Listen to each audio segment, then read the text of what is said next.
Spencer Cox says he wants Utah to back up President-elect Trump's plans to deport undocumented immigrants who commit crimes just as soon as he takes office. In response, Democrats in the Utah legislature warned the plan could instill fear in undocumented people who contribute to Utah's economy. UDOT says its sticker program for drivers in Big and Little Cottonwood Canyons is working well to start the season. UDOT roadway operations manager Jake Brown says when a car has a sticker, police don't need to worry about that one, so they can focus on other vehicles that might not be prepared to go up the canyon. That helps out tremendously because it keeps those type of vehicles without the proper tires out of the canyon, which causes all the delays. So it's worked out really well. If you're looking to get a traction sticker, you can find more information at kslnewsradio.com. Our top national story this hour from ABC News. Israeli Prime Minister Benjamin Netanyahu says he's bringing a U.S. brokered ceasefire deal between Israel and Hezbollah to his security cabinet for approval. That proposal calls for a gradual withdrawal of IDF troops from southern Lebanon. Hezbollah also expected to fall back from that area. Many of its senior leaders have been killed in airstrikes in recent months. Your money at this moment, the Dow Jones average up on the day right now, 61 points, while the NASDAQ is up by 77. And our KSL weather, we're expecting that rain and snow to show up right about now. That's next. KSL News Time 101. Here's a way to get breaking news updates anywhere you go. At the store or in a work meeting, you can get breaking news on your phone. You can quickly read it, swipe, or click for more. It's super discreet, super fast. That's the app for KSL News Radio. Cindy Olsen here for Dave's Bernina's huge Black Friday week sale at their Provo and St. George stores, featuring 1.99% up to 60 months financing on certain models. Burnett sewing machine start at only $249. Buy the Bernina B700E for only $2,999. Save $2,000. The Bernina 735 is discounted and includes thousands of dollars of free accessories while supplies last. How about a free embroidery module if you purchase a B570 QE or B770 QE Plus? Black Friday weekend doorbuster specials, $99 walking fee for the first 10 customers, incredible accessory deals, and a limited supply of Bernina 3, 4, 5, and 7 series machines. Offered at prices too low to mention. Fantastic bargains on trade-in machines and Q20 quilters. Black Friday week at Dave's Bernina, 691 East St. George Boulevard and 2017 North 550 West in Provo. Come see the Bernina 990, the most amazing revolutionary sewing machine in the world. How does a soccer club, born in an unlikely place, Utah? You sure you want to do that in Utah? built with players no one else wanted, We knew no one believed in us. reach the league's highest heights? We finally did it. It was like just this feeling of getting to the top of the mountain. Russell has made a champion out of Real Salt Lake. How does that same team find a way to shatter expectations in the midst of a fight for its own survival? Our club is burning to the ground as we speak. I'm Amy Donaldson, and in a new podcast, Making of a Moment, the RSL story, we take a closer look at one of those iconic sports moments. Soccer is a crazy game, and we saw it firsthand tonight. And unravel how knowing the truth of these moments can transform what they mean. I just kind of got chills right now thinking about it. Making of a Moment, the RSL story, is available now. Follow us at makingamomentpod.com or wherever you get your podcasts. Traffic and weather together brought to you by Sinclair's Dino Pay app. Save up to 20 cents per gallon. And here's Ricky Meese. We've had a vehicle fire reported in South Jordan. This is going to be southbound Mountain View Corridor, about 108 south, not far from the South Jordan Parkway. So far, what I can see is the vehicle is out of traffic, no smoke or flames, but it is on the shoulder. Emergency crews should be arriving at any moment. Calling all Grinches, reclaim your holiday spirit at Abravanel Hall with holiday performances by Utah Symphony. Ricky Meese in the KSL Traffic Center. Look for rain and snow increasing through the day, especially in central Utah. Then conditions should improve by Wednesday afternoon. Thanksgiving Day will be cool and partly cloudy, and right now 45 degrees with rain in downtown Salt Lake. I'm Dan Bomas from the KSL Common Spirit Health Studios. Listen online at kslnewsradio.com. We're Utah's news, traffic, and weather station. Inside Sources. Inside Sources. A new presidency, new state leaders, and a new legislative session. Utah's top political experts discuss the day's biggest stories. Only on KSL News Radio. Good afternoon and welcome to Inside Sources. You've got two of Utah's top political experts, me, Leah Murray, alongside my good friend Taylor Morgan. I'm going to tell you all that we fully expect to hear from President Biden in just a moment because there is a Lebanon ceasefire deal with Israel that they're just approving. If President Biden comes on, Taylor, we're just going to break and listen to him having that conversation. Yes. But in the meantime, I want to chat with you about deportation. Okay, let's talk about deportation. While we are waiting for maybe the president to speak. So I saw a story today that U.S. farm industry groups are asking the president, the new president, President-elect Donald Trump, to not deport their migrant workers. So setting the stage for this, right, Taylor? Trump has got this mass deportation plan. Everybody is going to be kicked out of the country. It's unclear to me the details of how that will be implemented. I'm not sure he's got the staff to do it, but that's the plan. And people are asking from the agriculture industry to not deport their migrant workers because that really would upend, like the food supply chain in our country. Well, and not just the food supply, but also the economy in general, I would argue. I think that Donald Trump does not have a plan yet when it comes to mass deportation, right? I think that is perhaps the point. This is more of a campaign talking point, Leah. Yet, I think we are seeing more and more Republicans and some governors, including our own Governor Cox, will get to his position on this in a moment here. But I want to be clear that when it comes to the mass deportation, Donald Trump has been talking about this on the campaign trail. Now, I believe, the Trump team is trying to put together some kind of a plan, trying to get a handle on what this would actually look like. We know, Leah, that Donald Trump won this election because of the economy.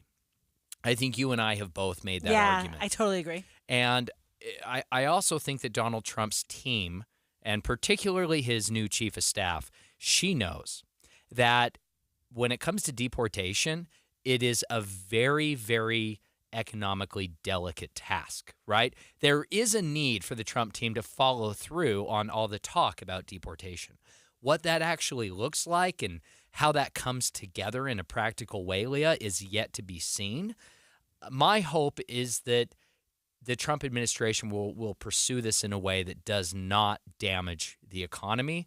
I lean toward going where Governor Cox was in his statement. All right, so before you get to Governor Cox, I just want to reel for a second.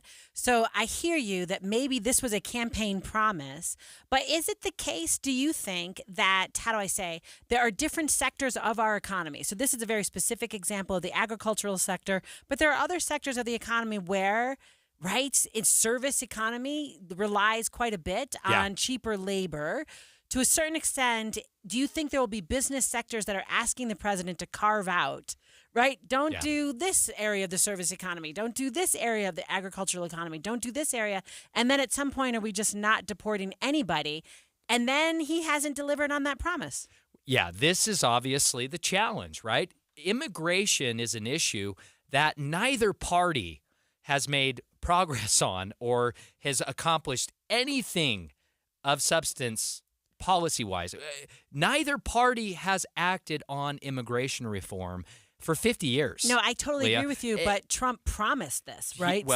This is where politics has to somehow become policy. Got you. And both parties have been making promises on immigration reform, again, for decades.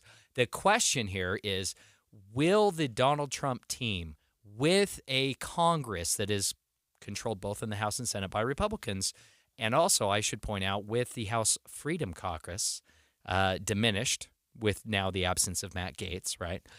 Will Congress be on the same page with a new Trump administration, and will we actually see some kind of progress?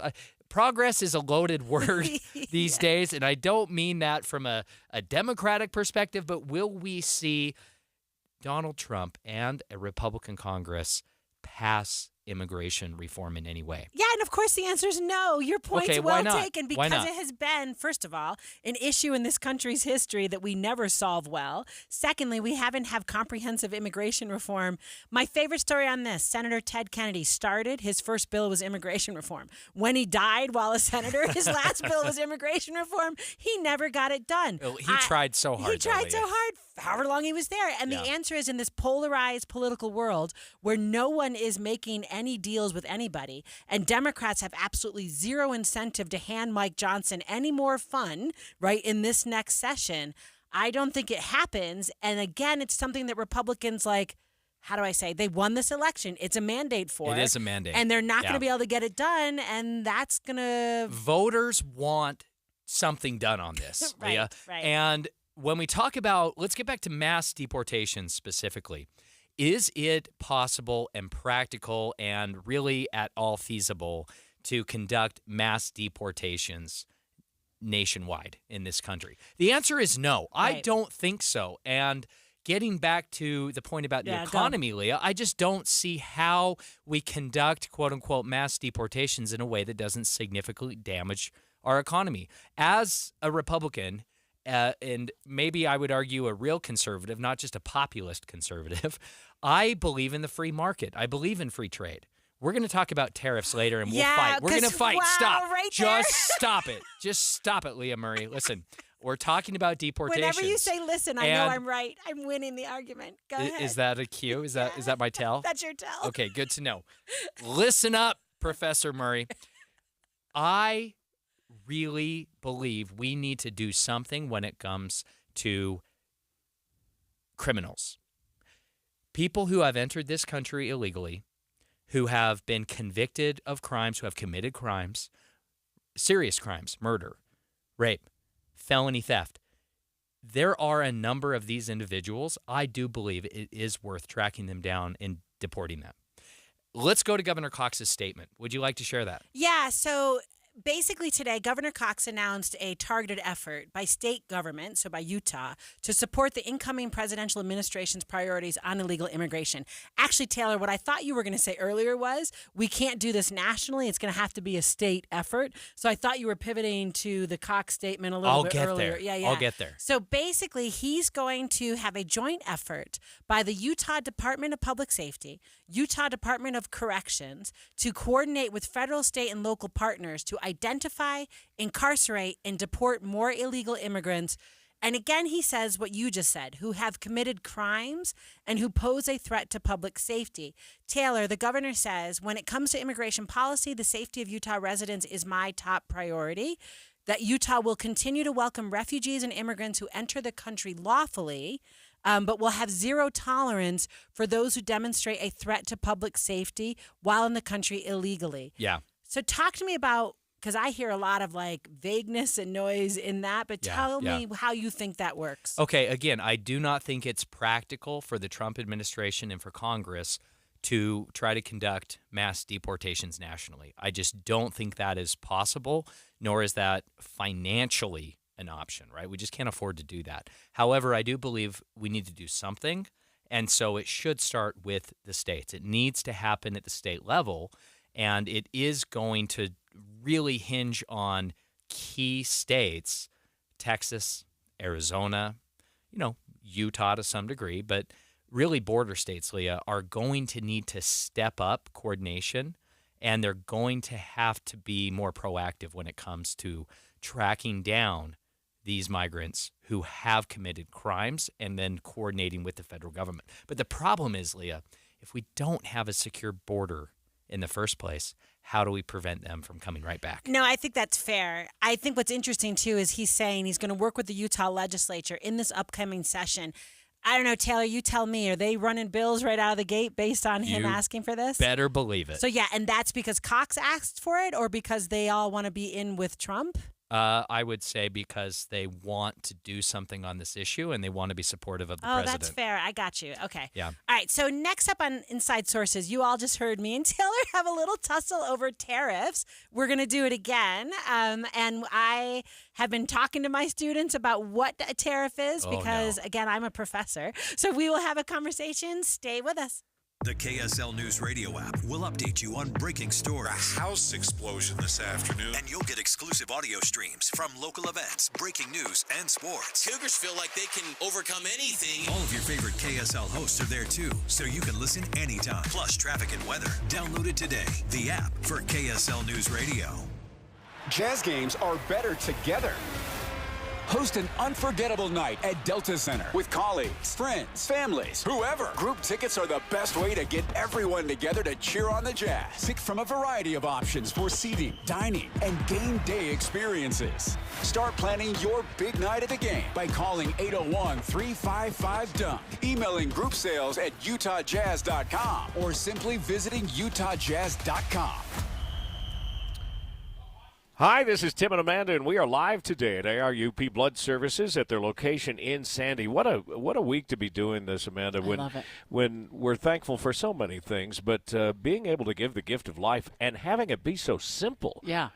I mean, it takes 30 minutes to donate, blood here, or a little longer if you're going to do platelets like I like to do. But Mikey's here with us, and I think Thanksgiving is a particularly good time, Mikey, and you need it more right now. Oh, we do. We definitely do. Like we said before, there's more people out on the roads. There's more accidents. Those oftentimes turn into bigger surgeries. And at the same time, and the biggest factor is just that donations go down. Everybody's busy, and we get that. We're busy too. We all have lives. It's important to know, too, that if you give local, it stays local. And your blood in particular stays at the University of Utah and the Huntsman Cancer Institute. Right, yeah. We're the sole provider. We're actually owned by the University of Utah, so it all stays here local. This could be your neighbor. This could be your cousin. It could be your sibling. You never know who that patient is that you're going to be saving. This week when we think about what we're grateful for, I'm grateful for my health, and I'm grateful that I can donate blood. So if you can, we need your blood. Yep. And nobody ever goes to the hospital worrying, is there going to be enough blood? Right. Nobody plans for that. Because we donate. You're going to be open until 7 o'clock tonight, 7:30 to 2:30. Thanksgiving is one of 2 days you're closed during the entire year, right? Yep. Yeah, we're only closed Thanksgiving and Christmas. Otherwise, we're here. So come. Come we and do accept walk-ins. Walk-ins, or you can make up an appointment online if you want to do platelets. It's just utahblood.org. The Advanced Window Products end-of-season sale is happening now. Your chance to get beautiful new state-of-the-art windows and save a bundle on your energy bill. Call Advanced Window Products now, and they'll give you $2,500 off on 10 windows or more. We're talking about custom frames and sealed double-pane glass, any style, any color, and they're created just for you right here in Utah. You need a doggy door inlaid into the glass? They do it all the time. In fact, Advanced Window Products has been building the highest quality windows here in Salt Lake City for 38 years. So there's no middleman, and you save money. They build the windows, they install the windows, and they guarantee them for life. So keep the heat inside with new windows. The energy companies will even give you a rebate. Advanced Window Products offer 0% financing, affordable monthly payments, and now $2,500 off on 10 windows or more. Call them right now, 801-850-9100. That's 801-850-9100, or go to advancedwindows.com. Stirring fiber, exercising, frequent trips to the store for more laxatives and fiber. Sounds like your constipation with belly pain is a lot to manage. But if your symptoms that keep coming back are signs of irritable bowel syndrome with constipation or IBS-C, ask your doctor how Linzess can help you get ahead of it.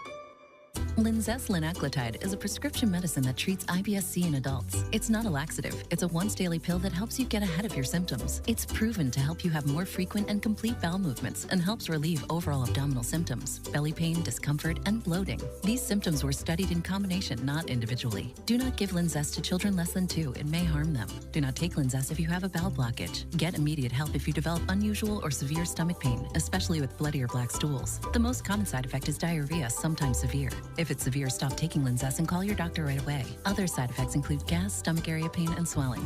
Learn more at linzess.com or call 1-800-LINZESS.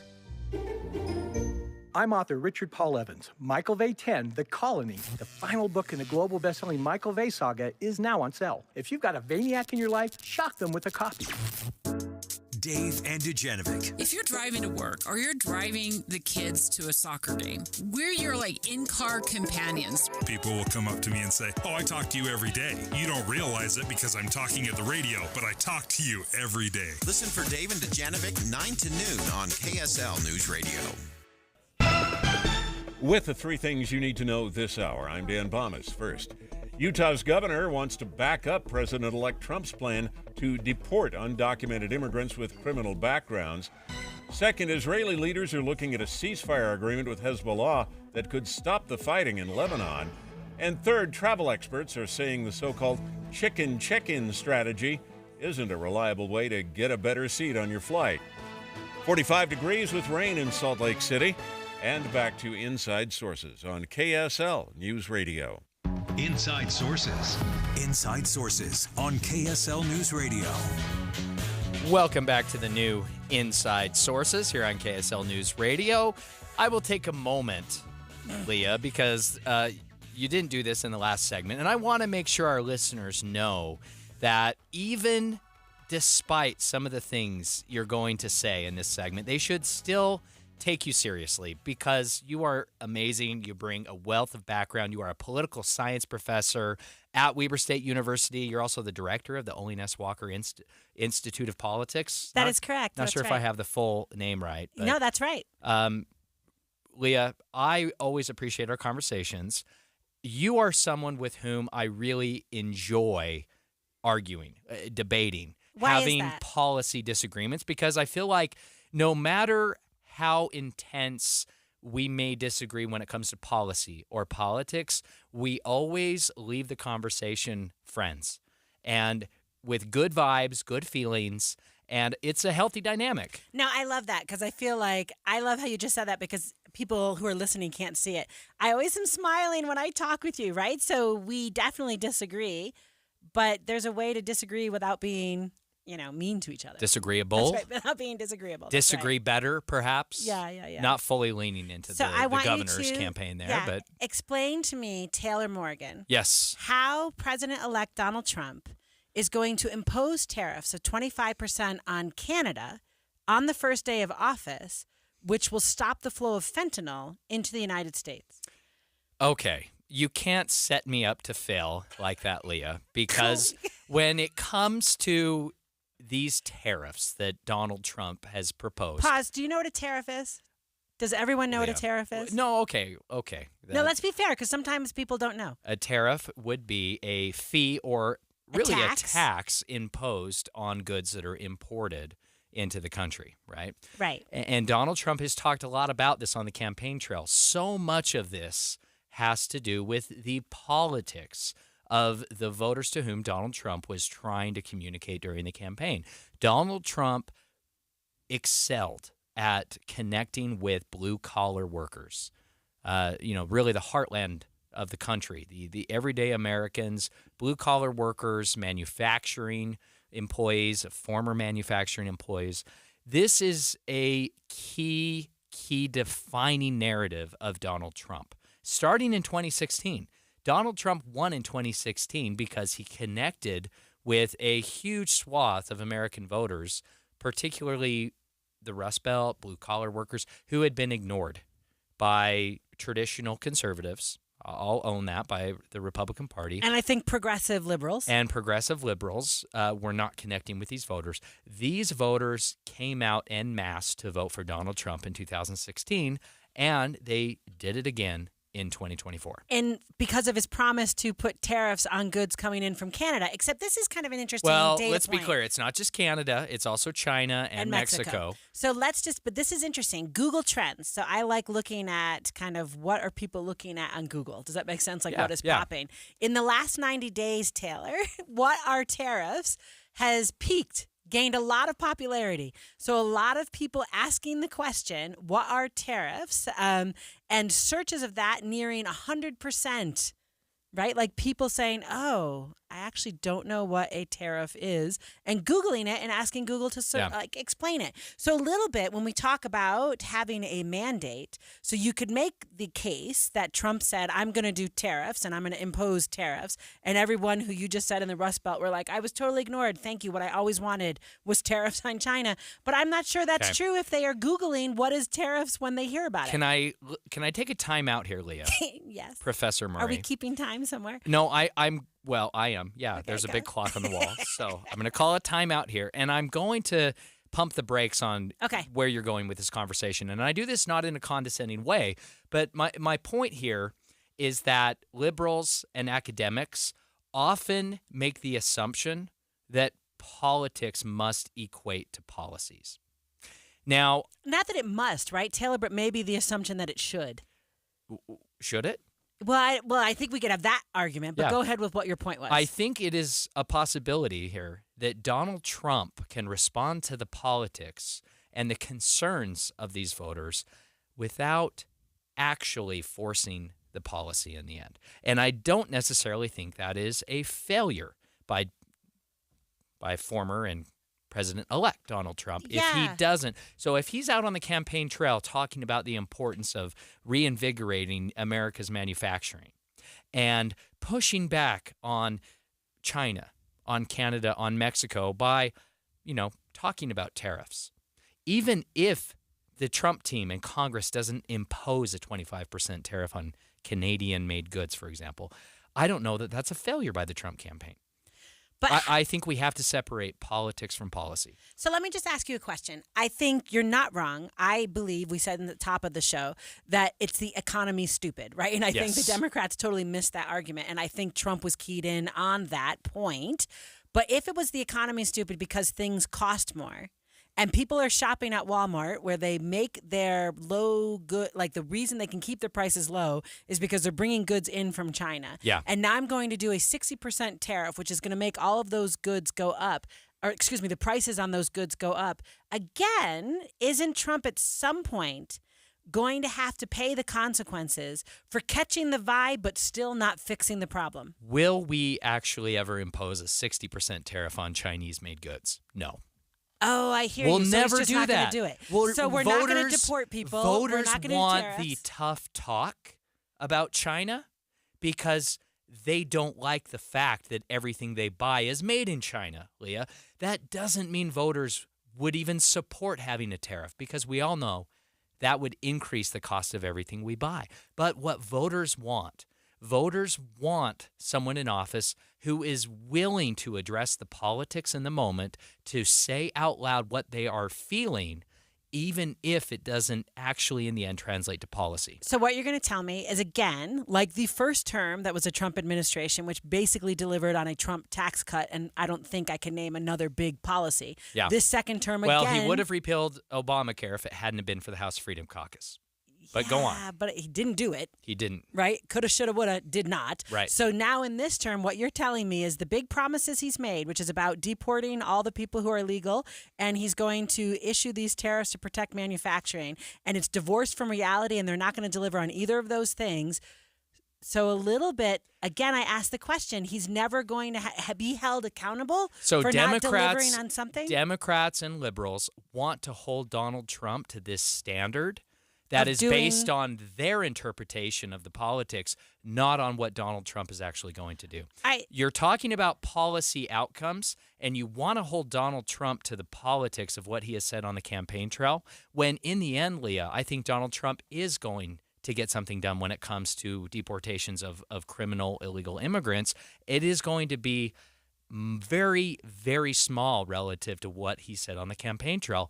I believe voters will still give him a win on that. Donald Trump has been out there talking about these huge tariffs. Now, as a conservative, do I support tariffs? No, because I know how tariffs work. I know it will increase the cost of goods. I believe in free trade. I believe in the free market. So I'm not pro-tariff.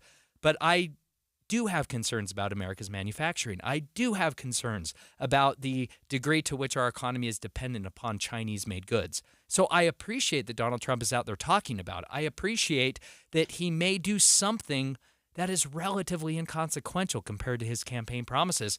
But here's the thing, Leah. In 4 years, if the economy is stronger than it is today, and I can almost guarantee you it will be, voters will give Donald Trump all the credit for it. Will they in 2 years? Because the next election's a midterm, right? So Donald Trump and what happened, again, this is where you're coming at this from a predisposition, assuming that the consequences in the midterm have anything to do with Donald Trump. We already know that candidates down ballot can never replicate Donald Trump. Right. We know that Donald Trump is going to lose Congress in 2 years. That's not a referendum on Donald Trump. Okay. We're out of time. Yeah. Man, we're going to argue about this more. Please, bring it on. I love it. All right, so coming up next, we're going to have a conversation with a senior economist, and I'm going to have him talk about possible tariffs because I'll get Another someone- academic. Here we go. Stay with us. It's 1:30 at KSL News Radio. I'm Dan Bomas. KSL's top story this hour. We have breaking news from CNN now. An Israeli official says the country's security cabinet has approved a ceasefire agreement with Hezbollah. CNN reporting that Prime Minister Netanyahu recommended approval of the agreement, which requires both Israel and Hezbollah to withdraw their forces from southern Lebanon. Airports are expecting an insanely busy week, and travel experts say this is not the time to try out your viral travel hacks. There's a popular one called the chicken check-in. It's where you check into your flight as late as possible to try and get a better seat. Travel expert and the owner of Wren International, Doug Wren, says not a good idea. Besides not getting a seat on a plane and having to wait for the next available flight, you probably end up in a worse seat. Wren says those without an assigned seat are always first to get booted off an overbooked flight. So if you want a roomier seat, you might just have to pay for it. The new president of Mexico is warning that her country could retaliate if President-elect Trump imposes tariffs on imports from her country. President Claudia Sheinbaum says each tariff would be followed by another in response, possibly putting companies that have plants on both sides of the border at risk. President Sheinbaum says Mexico has already done a lot to deal with migrants and drugs crossing the border. Your money at this moment, the Dow Jones average up now 103 points on the day. The NASDAQ right now is up by 91. And our KSL weather, we've got that storm ready to drop rain and snow on Utah. That's next. KSL News Time, 1:31. News doesn't just mean information or dates. It's the story of our local history being told in real time. Be a part of the story. This is Tim Hughes and Amanda Dixon. We hope to be a part of your story. We have you covered on KSL News Radio. Tim and Amanda back live at ARUP Blood Services in Sandy today, but I'm feeling a real sense of urgency because there are only 2 days a year that ARUP is closed, Thanksgiving and Christmas. Yeah. One of those days is this week. Right. And the need is so great today. We need to get people in here. Because the hospitals don't close. I mean, people still need transfusions on Thursday, even though you're closed, Mikey. So we need to get people in here today, tomorrow, all weekend long. Yep.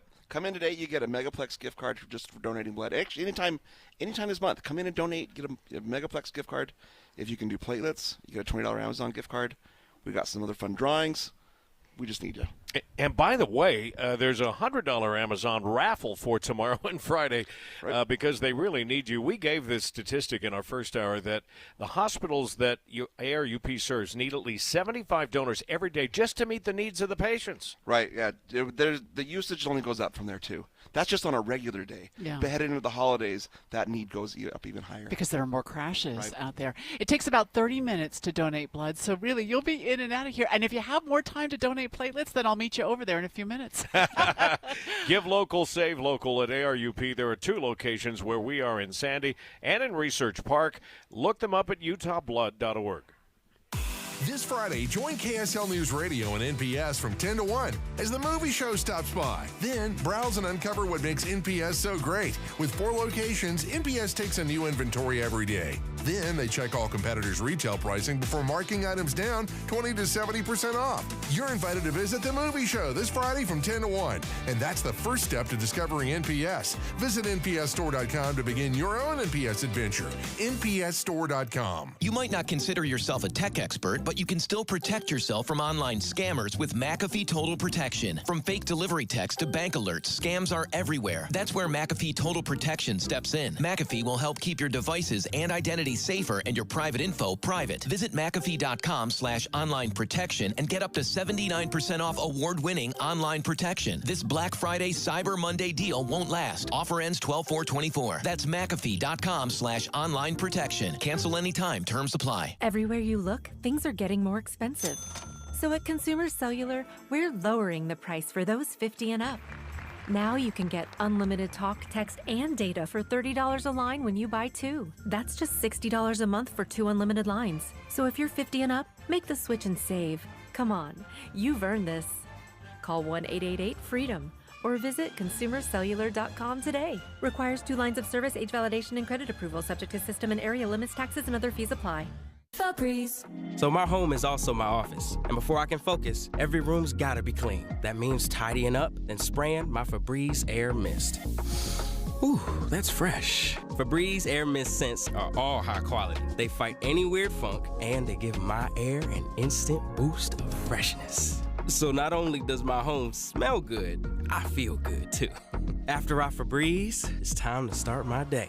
Breathe happy, Febreze, la la la la la. Traffic and weather together brought to you by Sinclair's DinoPay app. Save up to 20 cents per gallon. And here's Ricky Meese. We are still dealing with some wet road surfaces in parts of the valley. Higher elevations, well, if you're headed to the slopes, some snow flurries, and the road keeps getting covered at times in Big and Little Cottonwood Canyon. We still have a right lane blocked with pothole repair westbound I-80 between 5600 and 7200 West. It's the 13th annual Chris Kendall Market, December 4th through 7th at This Is the Place, Heritage Park. More booths, food, entertainment, and free nearby parking with free shuttle. All details are available, so visit thisistheplace.org. Ricky Meese in the KSL Traffic Center. Look for rain and snow increasing through the day, especially in central Utah. Conditions should improve by Wednesday afternoon. Thanksgiving Day will be cool and partly cloudy. 45 degrees with rain right now. I'm Dan Bomas from the KSL Common Spirit Health Studios. Listen online at kslnewsradio.com for Utah's news, traffic, and weather station. Inside Sources on KSL News Radio. Welcome back to Inside Sources. So, Taylor, do you know what happens when a political scientist and a political lobbyist wander into an economic conversation about tariffs? I'm not sure where the punchline is here, but I'm pretty sure I'm the butt of the joke, Leah. Or both of us are, because the answer really is we should have invited an economist to that conversation. Now listen, about tariffs. I owe our guest this segment an apology because I flippantly referred to him as a quote-unquote academic. And Robert Spendlove, senior economist at Zions Bank. Do you think you're an academic? He is not just an academic, Leah. He is also a member, a hardworking member of the Utah House of Representatives, where he has served for a number of years. He is also a good conservative Republican. Not only an academic, but he knows enough as an academic, Leah, to be a conservative Republican. All right, Robert, so we're just going to try to wrangle Taylor here for a moment. We were chatting in our last segment about tariffs, and I do want to get to interest rates with you, but first, can you chime in for us about all the talk of tariffs on goods from China, Mexico, and Canada? Like, as an economist, and I guess I'll give you the label that Taylor just did, a good conservative Republican, are these tariffs a good idea, this conversation that we're having?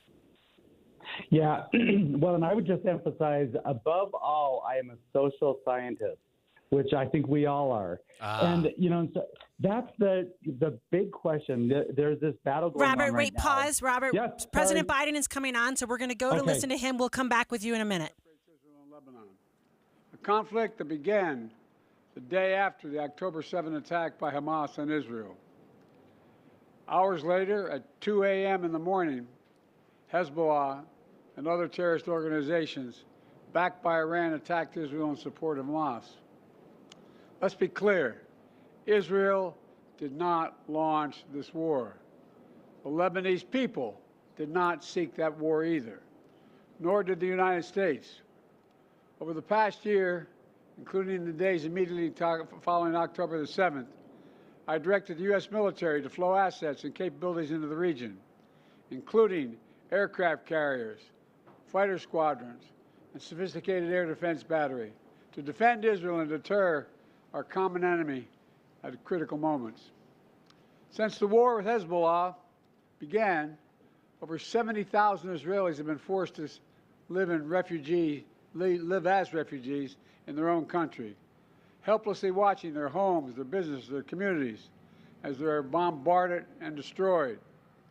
And over 300,000 Lebanese people have also been forced to live as refugees in their own country.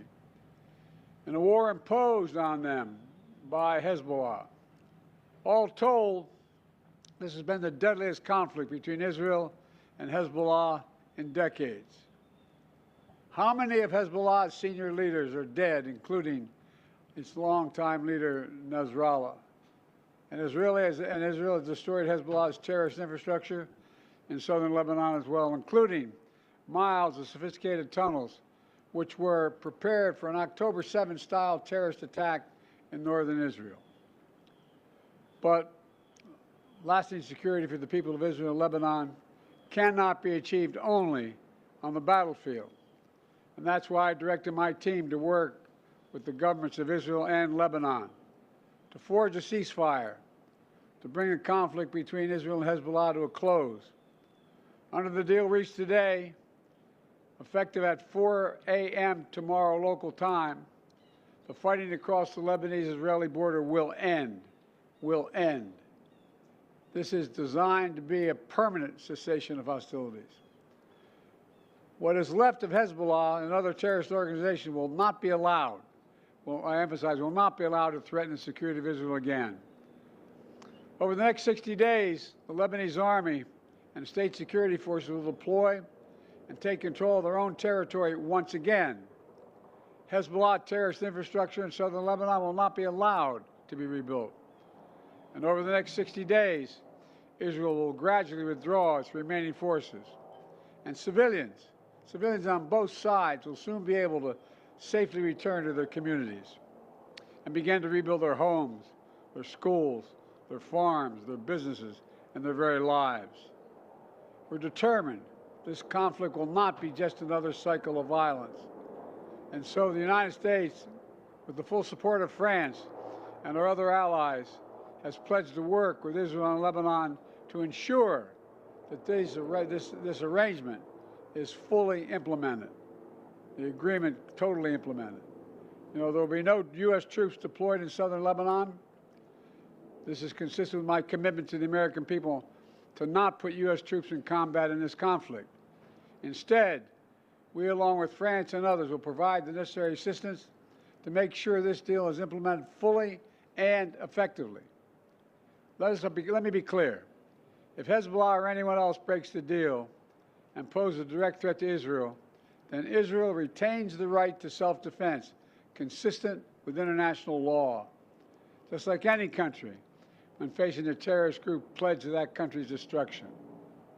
At the same time, this deal supports Lebanon's sovereignty, and so it heralds a new start for Lebanon, a country that I've seen most of over the years, a country with rich history and culture.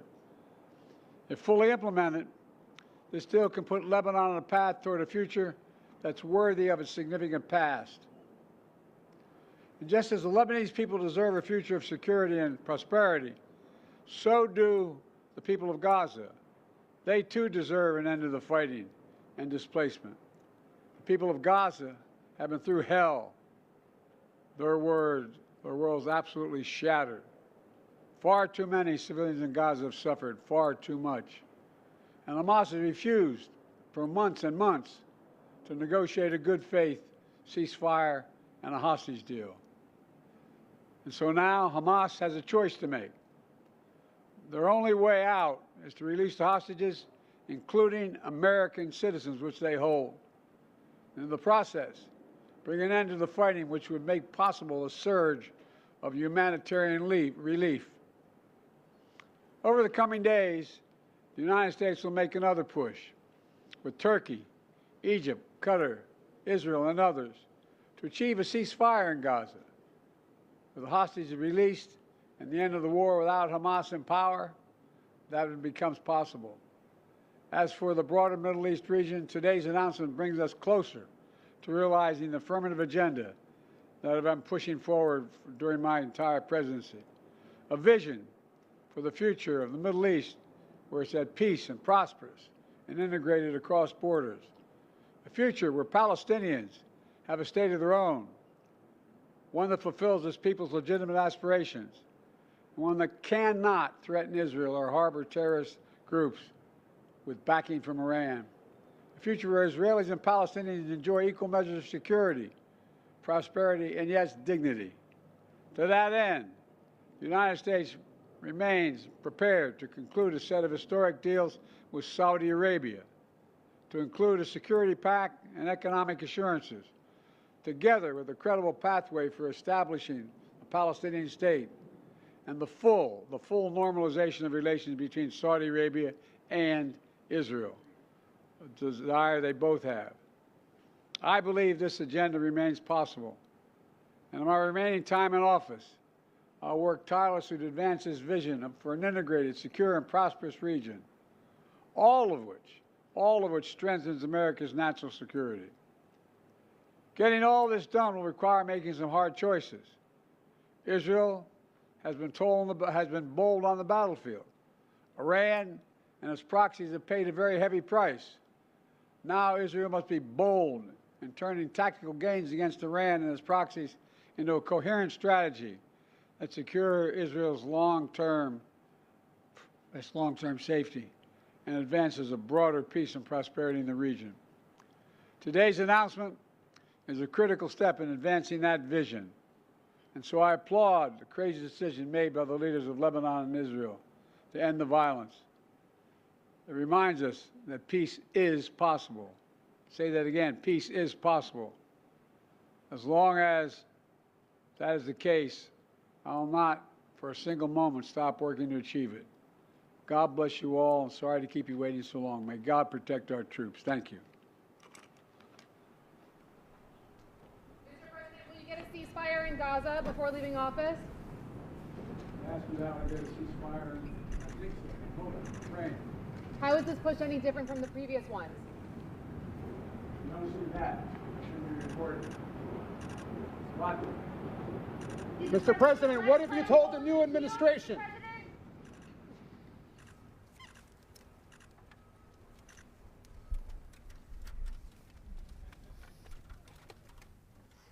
Okay, we just were listening to President Biden speak about the ceasefire. We're going to head to a commercial break. Stay with us. We'll come back and talk about what happened.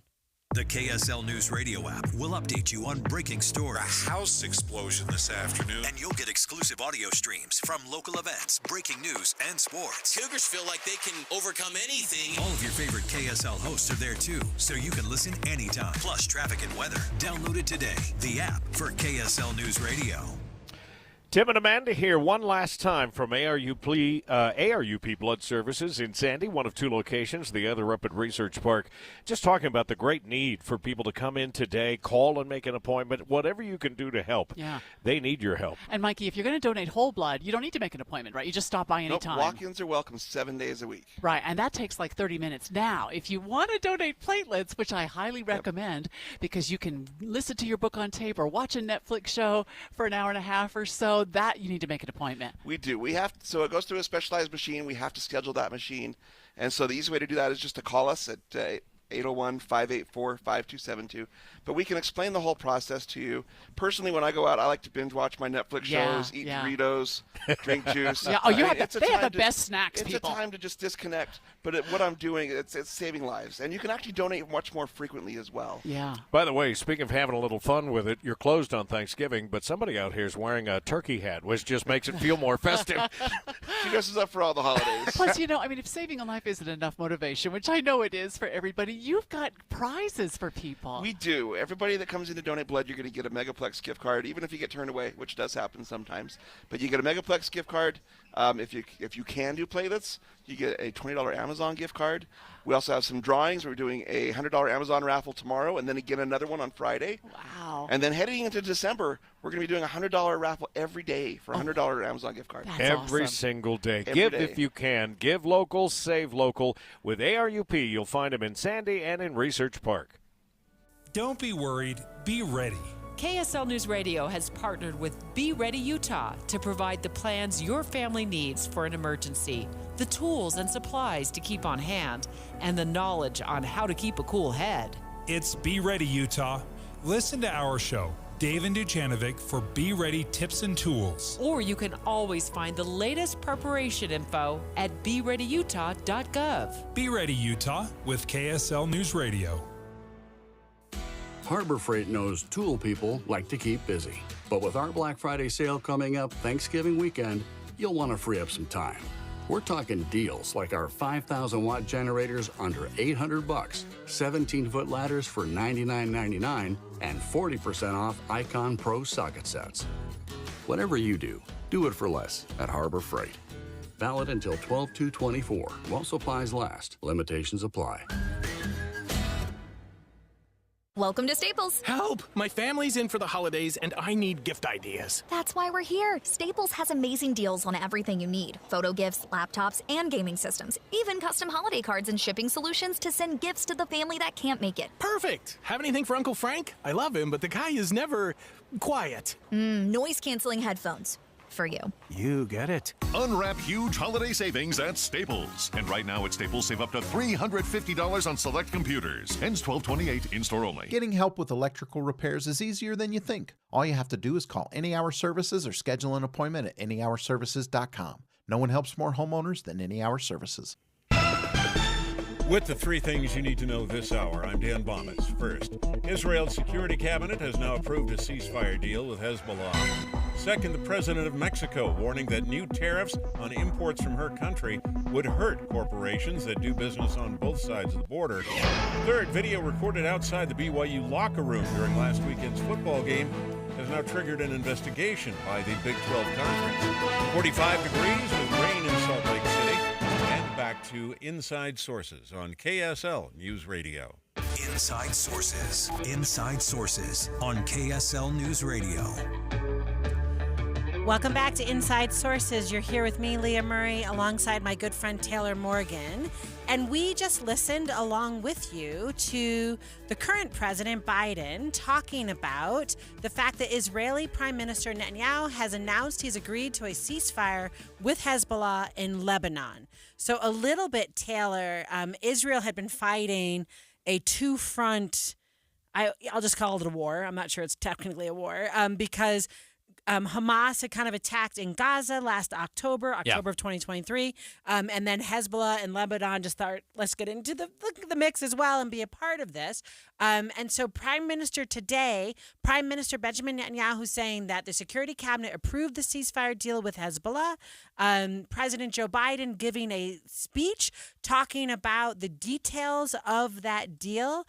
And we were listening to what he had to say.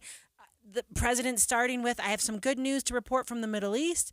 Just spoke with the Prime Minister of Israel and of Lebanon. Pleased to announce that their governments have accepted the United States' proposal to end the devastating conflict between Israel and Hezbollah. Yeah. Leah, I have a tough time with this. I have a tough time with setting the expectation, as Biden just tried to do, that this ceasefire will be permanent. Yeah. President Biden, in his press conference that just concluded, said that, quote, under the deal reached today, effective at 4 a.m. tomorrow local time, the fighting across the Lebanese-Israeli border will end, end quote. So from the Rose Garden outside the White House, President Biden is setting the expectation here that we have a permanent ceasefire along the Israeli-Lebanese border. He stated, quote, this is designed to be a permanent cessation of hostilities. What is left of Hezbollah and other terrorist organizations will not be allowed, I emphasize, will not be allowed to threaten the security of Israel again, end quote. So, Leah. Yeah. How does this ceasefire become permanent, knowing just the history, the complications, the proxy ties and relationships with Iran? None of that is going away.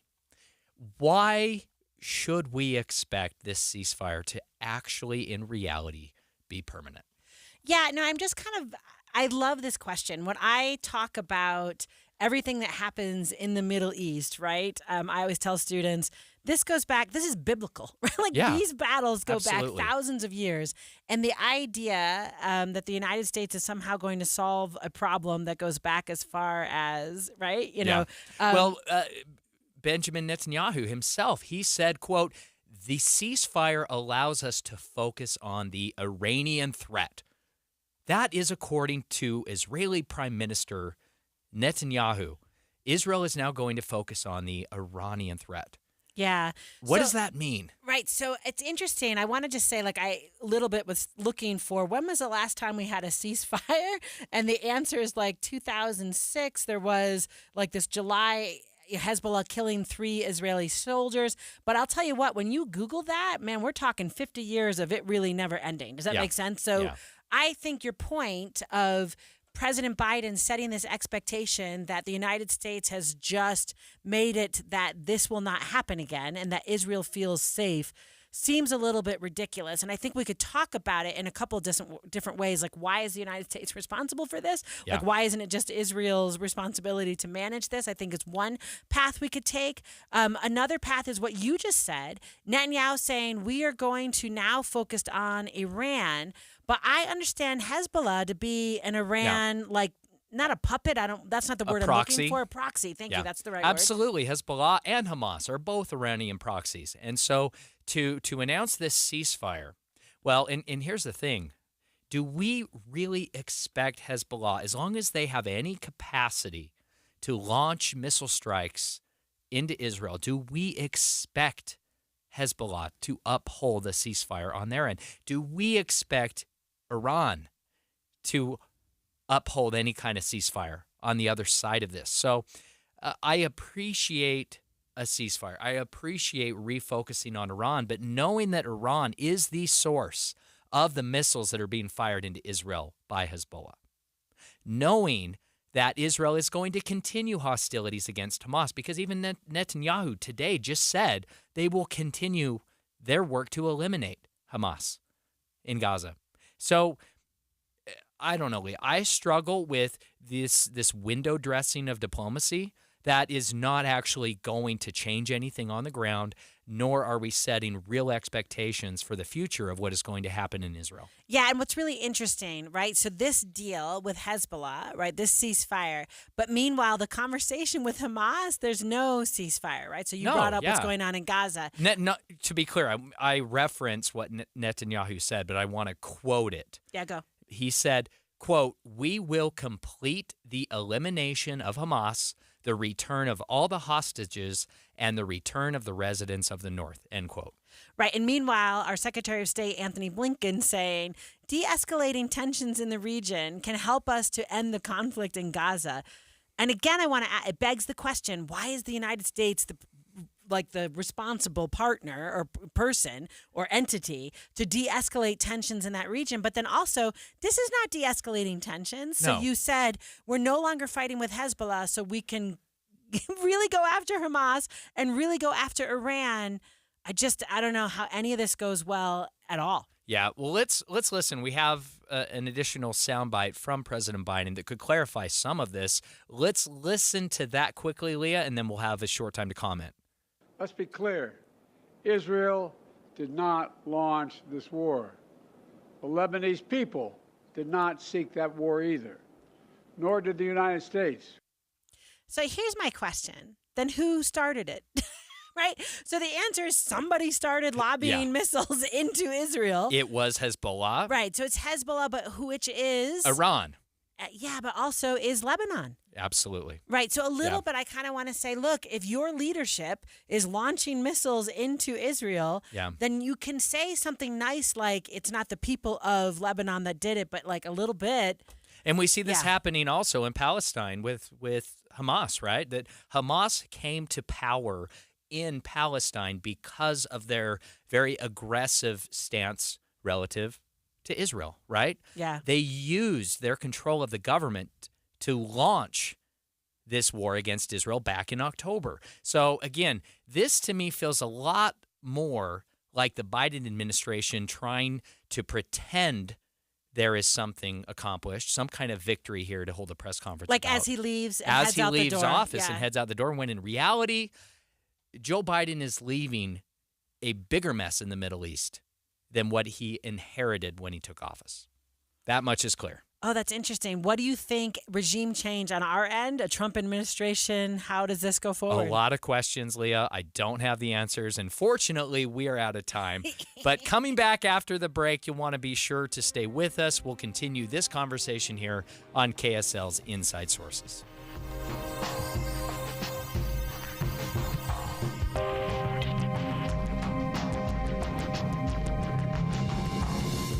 KSL FM Midvale. KSL Salt Lake City. From the KSL Common Spirit Health Studios, this is KSL News Radio.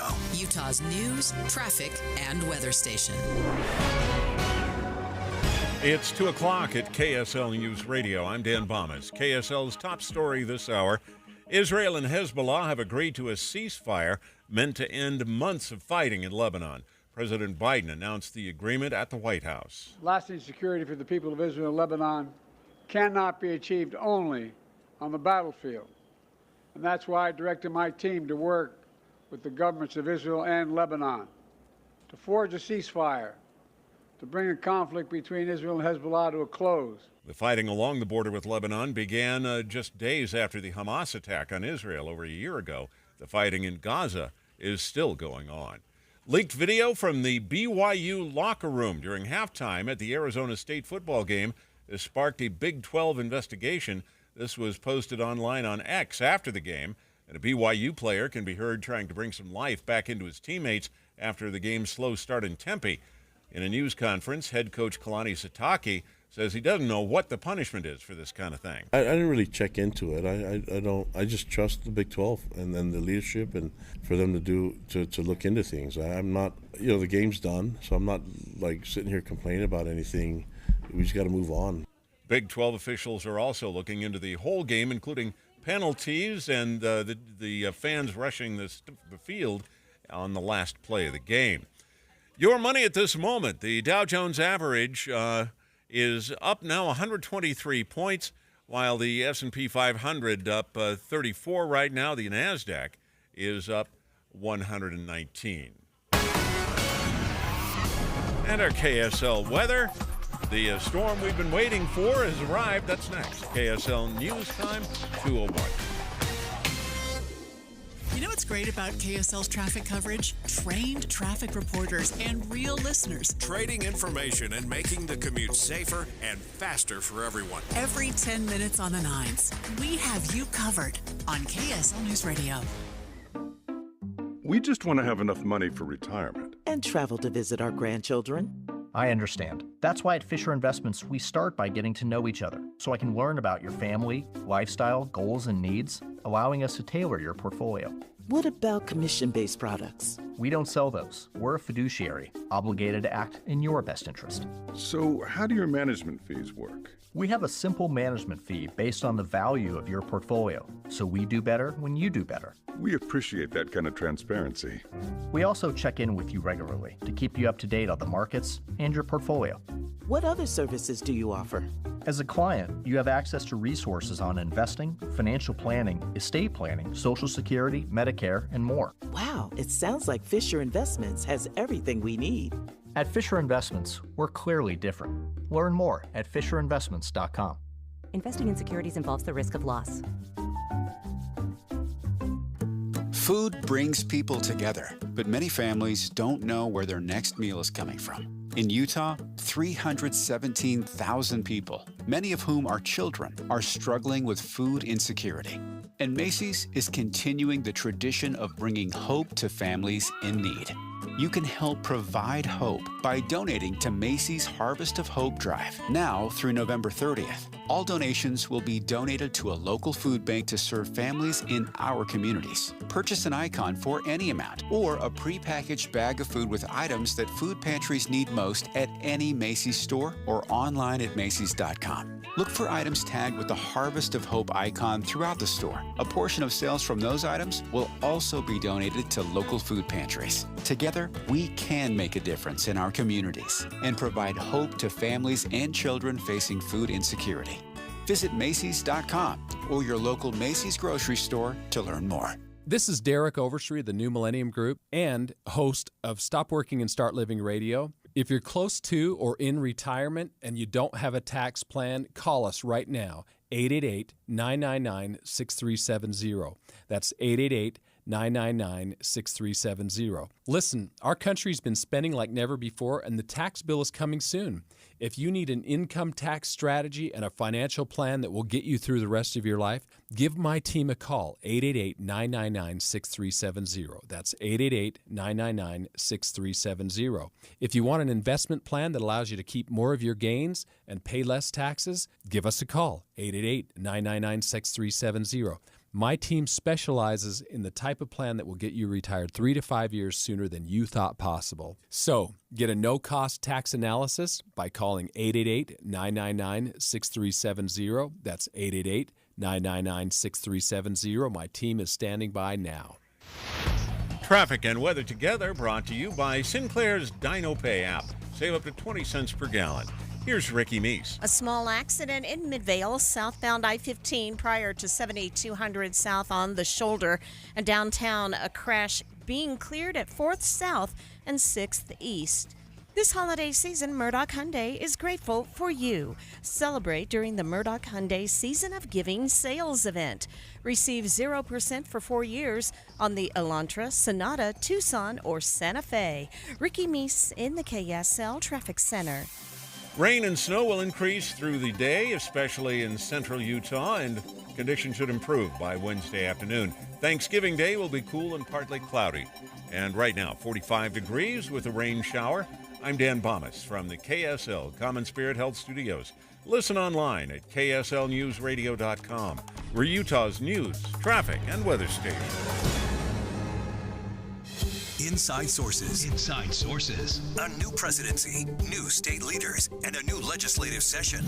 Utah's top political experts discuss the day's biggest stories. Only on KSL News Radio.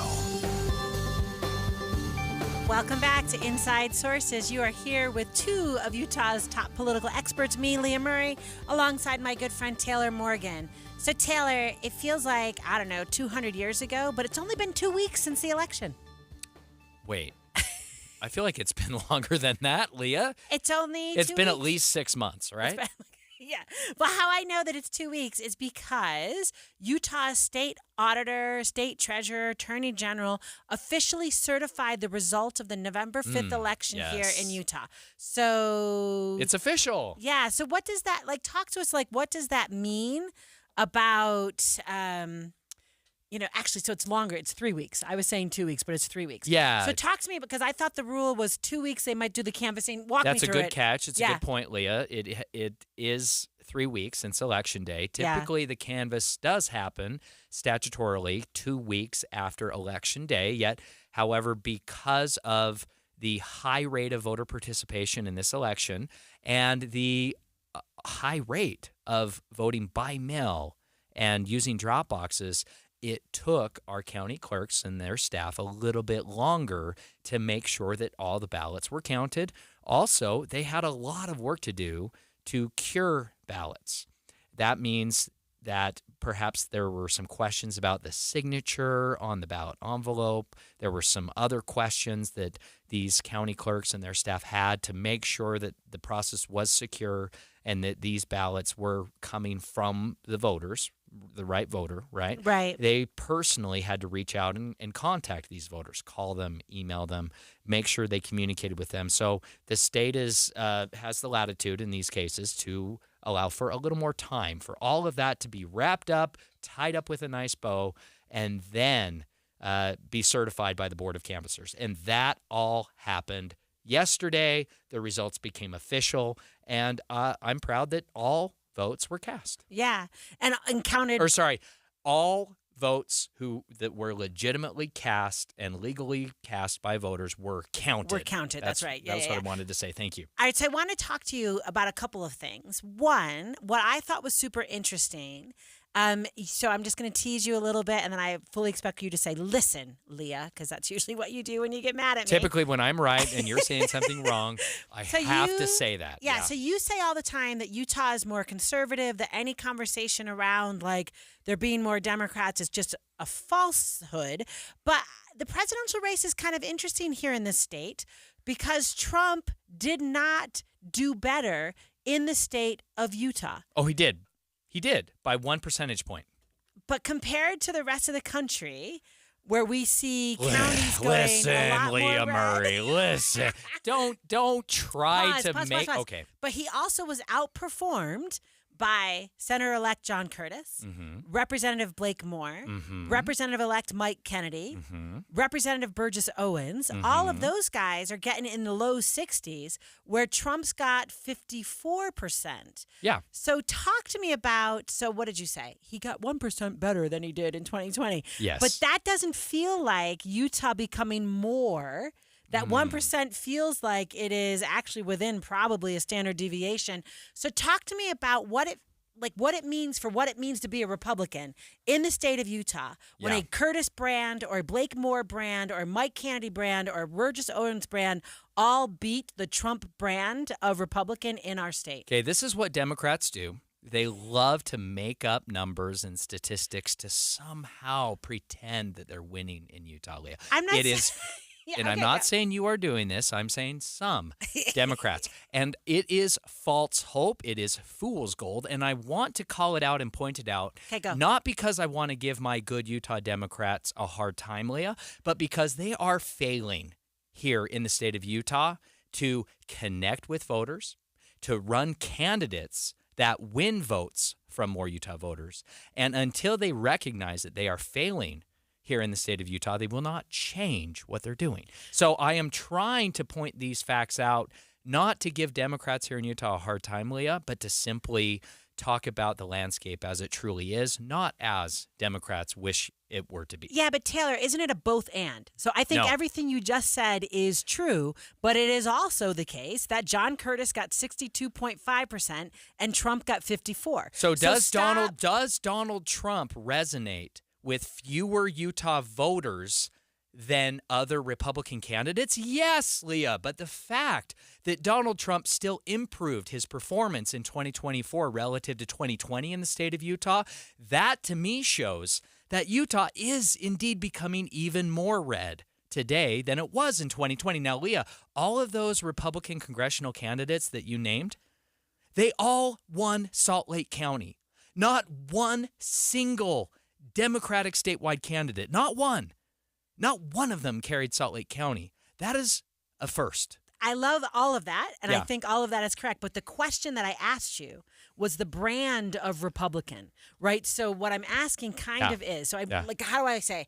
I'm with you on what the Democrats are doing and that they're failing and that they didn't win Salt Lake County. Can I just agree? Okay. Pin that. Yeah. So what I'm asking is, though, it seems to me that a John Curtis brand of Republican, it's a different brand than Trump. And your point's well taken. Of course, Trump didn't resonate as well. I think that's true. But I do have questions about what it means for, I don't know, a Phil Lyman candidacy. Or, right, some of the people in our state that are trying to be more Trump brand. So a little bit, that's the question I'm trying to get after. I need to correct myself first. Okay, go. And I very, very rarely do I need to do this, Leah. But because you're so perfect. When I am not correct, I will be the first to acknowledge it. Donald Trump actually increased his vote share in the state of Utah by 5%. Okay. From 2020 to 2024, not 1%.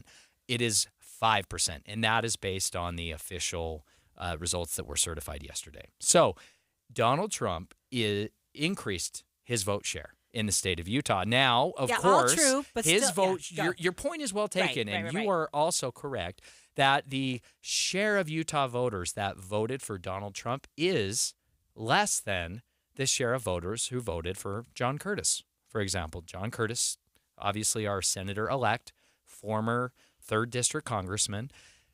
That, to me, Leah, is interesting. And I don't have a good answer here. This is something that you and I need to dig into. And argue about. In the future, because Utahns have shown this pattern where they will elect someone like a Mitt Romney with mid 60s, 70% of the Republican vote in a primary, for example, and then also somebody like a Mitt Romney will win in the 60% in a general. But at the same time, Leah, we do the same thing with a Mike Lee. Utah voters overwhelmingly in the Republican primary voted for Mike Lee. Mike Lee, despite facing a challenge from unaffiliated candidate Evan McMullen in the general, Mike Lee also won a resounding victory in the general election. This is interesting, and this is something worth getting into and maybe fighting about in the future. Utah voters maybe having they like having a mix in their senatorial representation in Washington, D.C. I got you. And maybe it's less about party brand, and actually maybe it is party brand, and they're looking for Coke Zero and Diet Coke. Perhaps. Something. All right. So we're going to talk about that more. But we are going to revisit right after this break, Taylor, our conversation with senior economist Robert Spenlove, who we really just kind of dumped earlier to listen to Social President Biden. scientist That's right. Robert Spenlove. Stay with us. The KSL News Radio app will update you on breaking stories. A house explosion this afternoon. And you'll get exclusive audio streams from local events, breaking news, and sports. Cougars feel like they can overcome anything. All of your favorite KSL hosts are there too, so you can listen anytime. Plus traffic and weather. Download it today. The app for KSL News Radio. What's up, everybody? I'm Mike Wilson with Any Hour Services, and if you have a drain that's clogged or backed up, after you've tried the plungers and products, the next step usually involves some kind of drain snake or cabling equipment. You see, sometimes the blockage is far enough down the line that you need special equipment that most homeowners just don't have. That's where the Drains Department at Any Hour Services can help. A drain snake can clear most blockages and get the water flowing again, and clearing blocked drains is what our Drains Department does day in and day out. So if you're a homeowner with a drain line that's clogged or backed up and you'd like one of our drain technicians to come and snake the line for you, it's only $29. Yep, you heard that right. Any Hour Services will snake any drain line with normal access for only $29. Sinks, showers, tubs, toilets, floor drains, laundry drains, even that sewer main line that connects to the city. We'll snake any line for just $29. For help with your drain issues, call Any Hour Services at 801-443-7700. You can Google Any Hour Services. You can even schedule online at anyhourservices.com.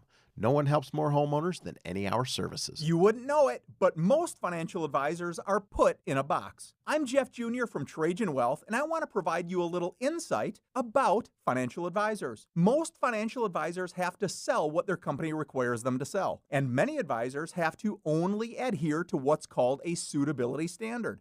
A suitability standard is a limited standard of care, not requiring what's sold to be best, just suitable. Advisors with this loose standard often have limited investment and product selection. Trajan Wealth is held to a fiduciary standard, which is the highest standard of care in the advisory business. And that's just one of the many reasons we have billions of dollars under our care and attract clients from other advisors. Raise your standards today and call Trajan Wealth. Call 801-899-7600. That's 801-899-7600. Advisory services offered through Trajan Wealth, LLC, an SEC-registered investment advisor. Healthcare with human kindness is here. It's at Common Spirit Health. Hospitals, clinics, and caregivers all connected to advance healthcare in Colorado, Kansas, and Utah. Together, we have a common purpose, partnering with you in health and healing using powerful medicine, powerful technology, and the greatest power of all, human kindness. You'll know it when you see it, because human kindness is in every care site and in every caregiver. Common Spirit Health.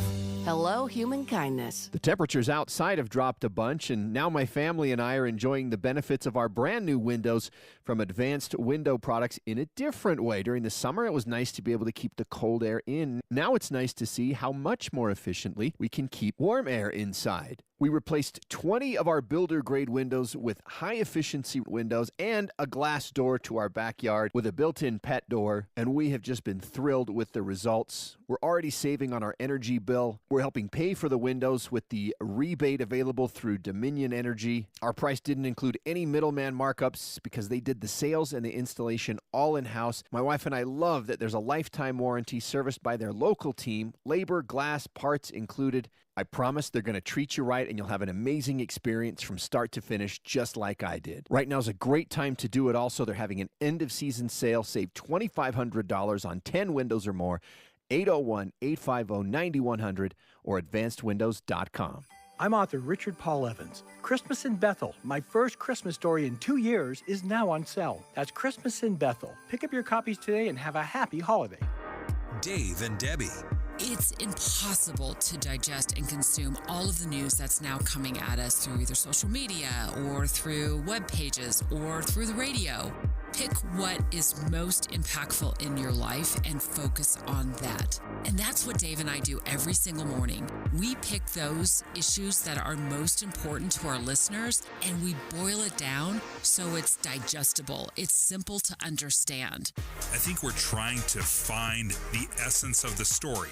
You know, you can't be an expert on all things, but that doesn't mean you can't be curious and really find out more and educate yourself and learn the complexities of an issue. But I think all of us start at ground zero on everything. Ask questions, show that curiosity. And then if you need more research, you can always go to KSLNewsRadio.com and learn more. Listen for Dave and Dejanovic 9 to noon on KSL News Radio. With the three things you need to know this hour, I'm Dan Bomas. First, President Biden announced a ceasefire agreement between Hezbollah and Israel that could end fighting along the border with Lebanon. Second, the Big 12 Conference is investigating a video recording made outside the BYU Cougars locker room during last weekend's football game. It was released online. And third, this time of the year, motorists are at highest risk of hitting deer and other wildlife on Utah highways. 45 degrees with rain. Back to Inside Sources on KSL News Radio. Inside Sources. Inside Sources on KSL News Radio. Welcome back to the new KSL Inside Sources. I am Taylor Morgan here with Professor Dr. Leah Murray. All the titles. I would argue that Leah is a social scientist. I will give you that title. You're one of the smartest people I know, even though you're wrong most of the time. You're still incredibly But it sounds good when I say it. well-spoken, Yeah. and you know what you're talking about most of the time. So I really enjoyed the conversation that we have, Leah Murray, and very excited to welcome back into the conversation economist, social scientist, Utah House of Representatives member, and good Republican, our friend of the show, Robert Spenlove. Robert, welcome back to the program. I am so sorry that we had to cut you off. I think we really would have been better off hearing from you because I don't think we heard much from President Biden Nothing earlier. that we were surprised by. Nothing right? we were surprised by. I don't think we learned a lot. But hopefully now we can revisit this important conversation with you, Robert, about, getting into interest rate changes, talking maybe about tariffs.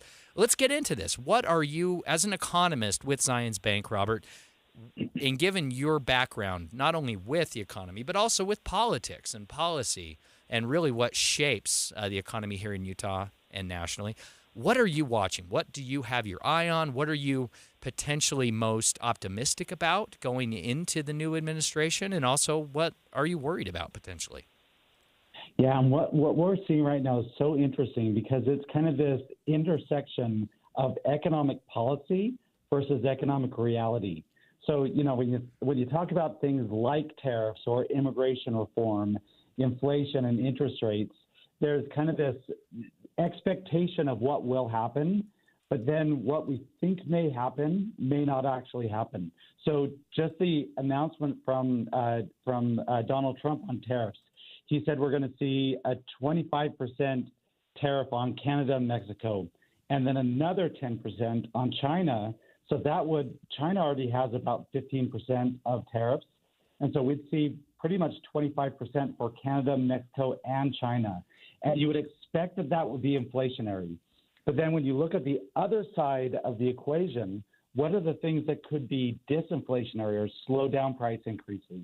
Well, if Trump is able to follow through on corporate tax cuts, if he's able to follow through on deregulation, and if he's able to follow through on cutting trillions of dollars in federal spending, that will lower inflation and potentially, lower those price increases. So they could potentially balance out. And that's what you're seeing in markets today, where the markets did not react negatively to this surprise of the tariff announcement. You actually saw the Dow Jones Industrial Average and the S&P 500 hit all-time highs today after that was announced. So that's where you have to be careful about saying this is what will happen.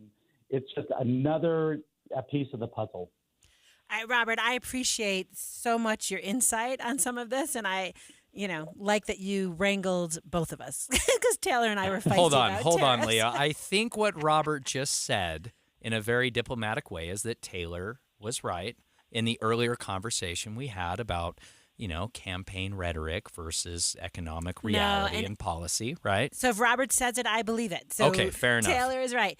Robert, can we pivot? Because I think today the Federal Reserve had a meeting and that they were talking about, they were confident that inflation was heading toward the 2% annual target, according to minutes of the meeting. Can you talk to us about when you as an economist are kind of reading what that Fed, like what those notes say, what does that tell you about what's going on with the economy?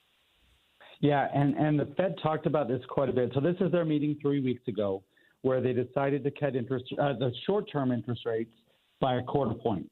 And now we get the minutes of that meeting a few weeks later. So that's what we're talking about. And the Fed talked about two kinds of risks. So you've got upside risks and you've got downside risks. And their upside risk, which would keep interest rates higher, is inflation. And they say inflation is returning back to where it was before. It's getting closer to their target of 2%. And so that's a good sign. However, there are some hot spots in that inflation. We're seeing that with housing, where housing inflation is still higher than we'd like it to be. Also, insurance costs are continue to move up. And then also the service sector of the economy are kind of these hot spots that could cause inflation to get stronger.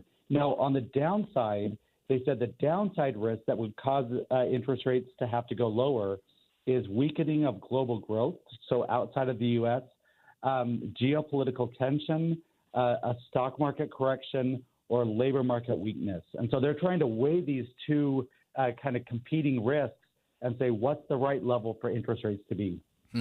Robert, right now, if you had to speculate, guess a little bit, and as a social scientist, as an economist, I'm asking you to step outside of your comfort zone, obviously, but as a member of the Utah legislature, I think my sense of other Republican legislators, and please correct me if I'm wrong, but my sense is that Republican legislators here in Utah are very bullish going into the session next year, knowing that Donald Trump will be back in the White House, knowing that there will be a Republican-controlled House and Senate in Washington. What is your takeaway from all this? Are you optimistic? Are you positive for Utah's economy, for housing affordability in Utah? Do you think that things are going in a positive direction for our state?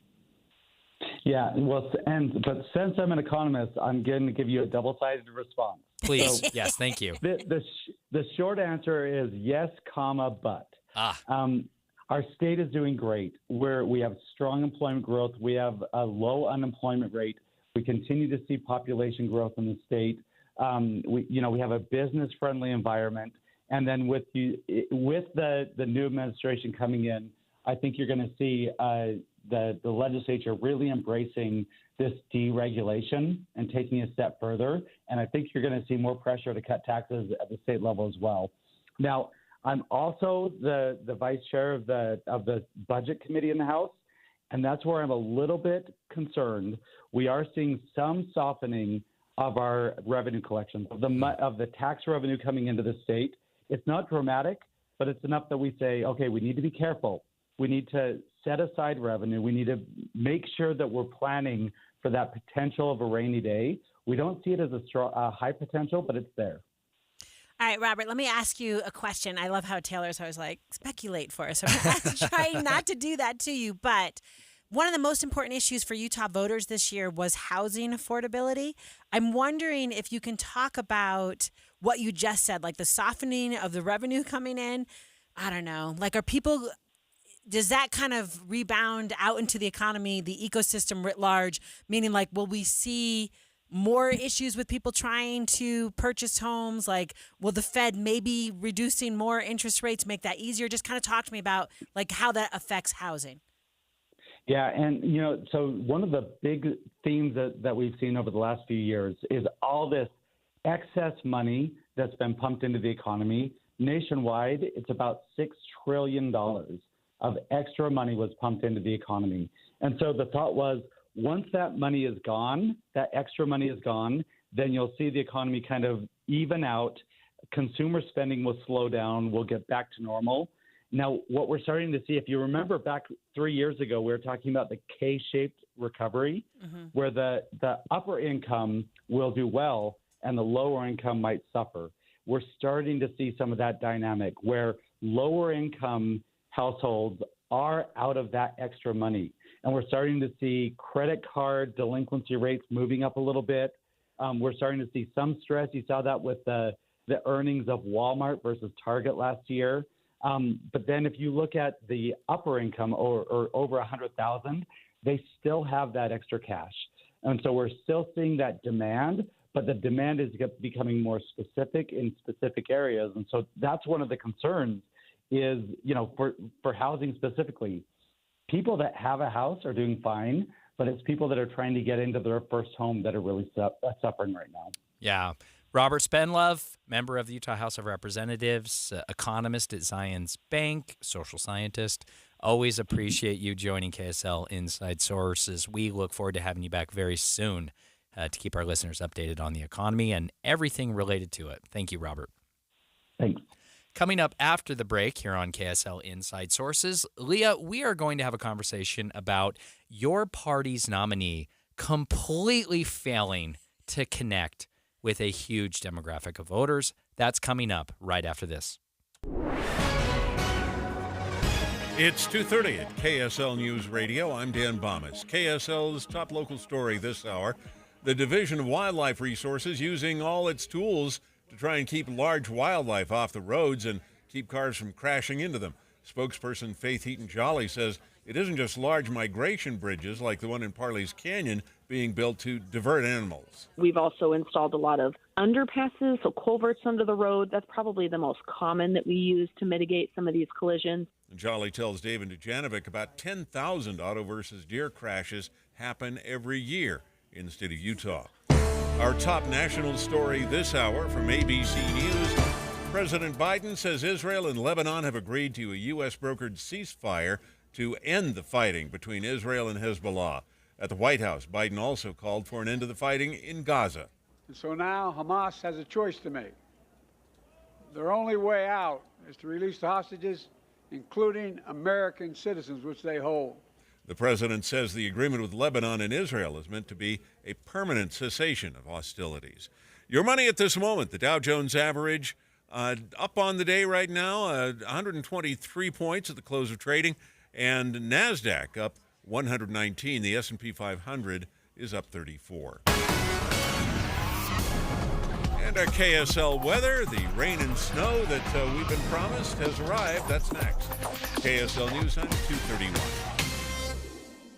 We hope you have the right app on your phone for news. You probably have dozens. But the KSL News Radio app, well, it makes our live stream super easy. Plus, our talk shows are right there as podcast for your workday. That's the app for KSL News Radio.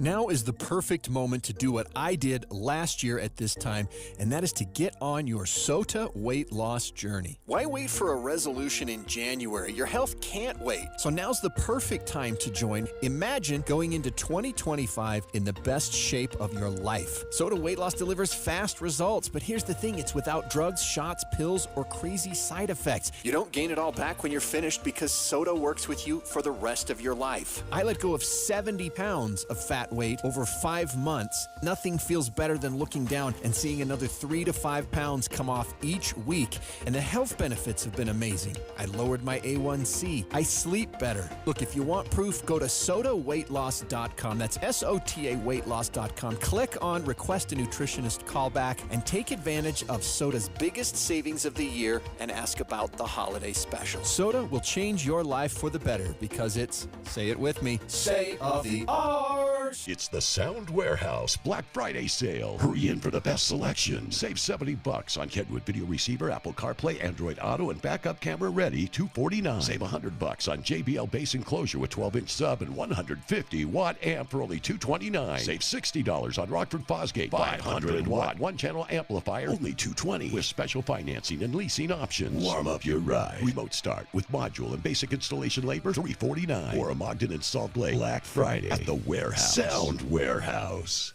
If you love to travel, Capital One has a rewards credit card that's perfect for you. With Venture X, earn unlimited double miles on everything you buy and turn everyday purchases into extraordinary trips.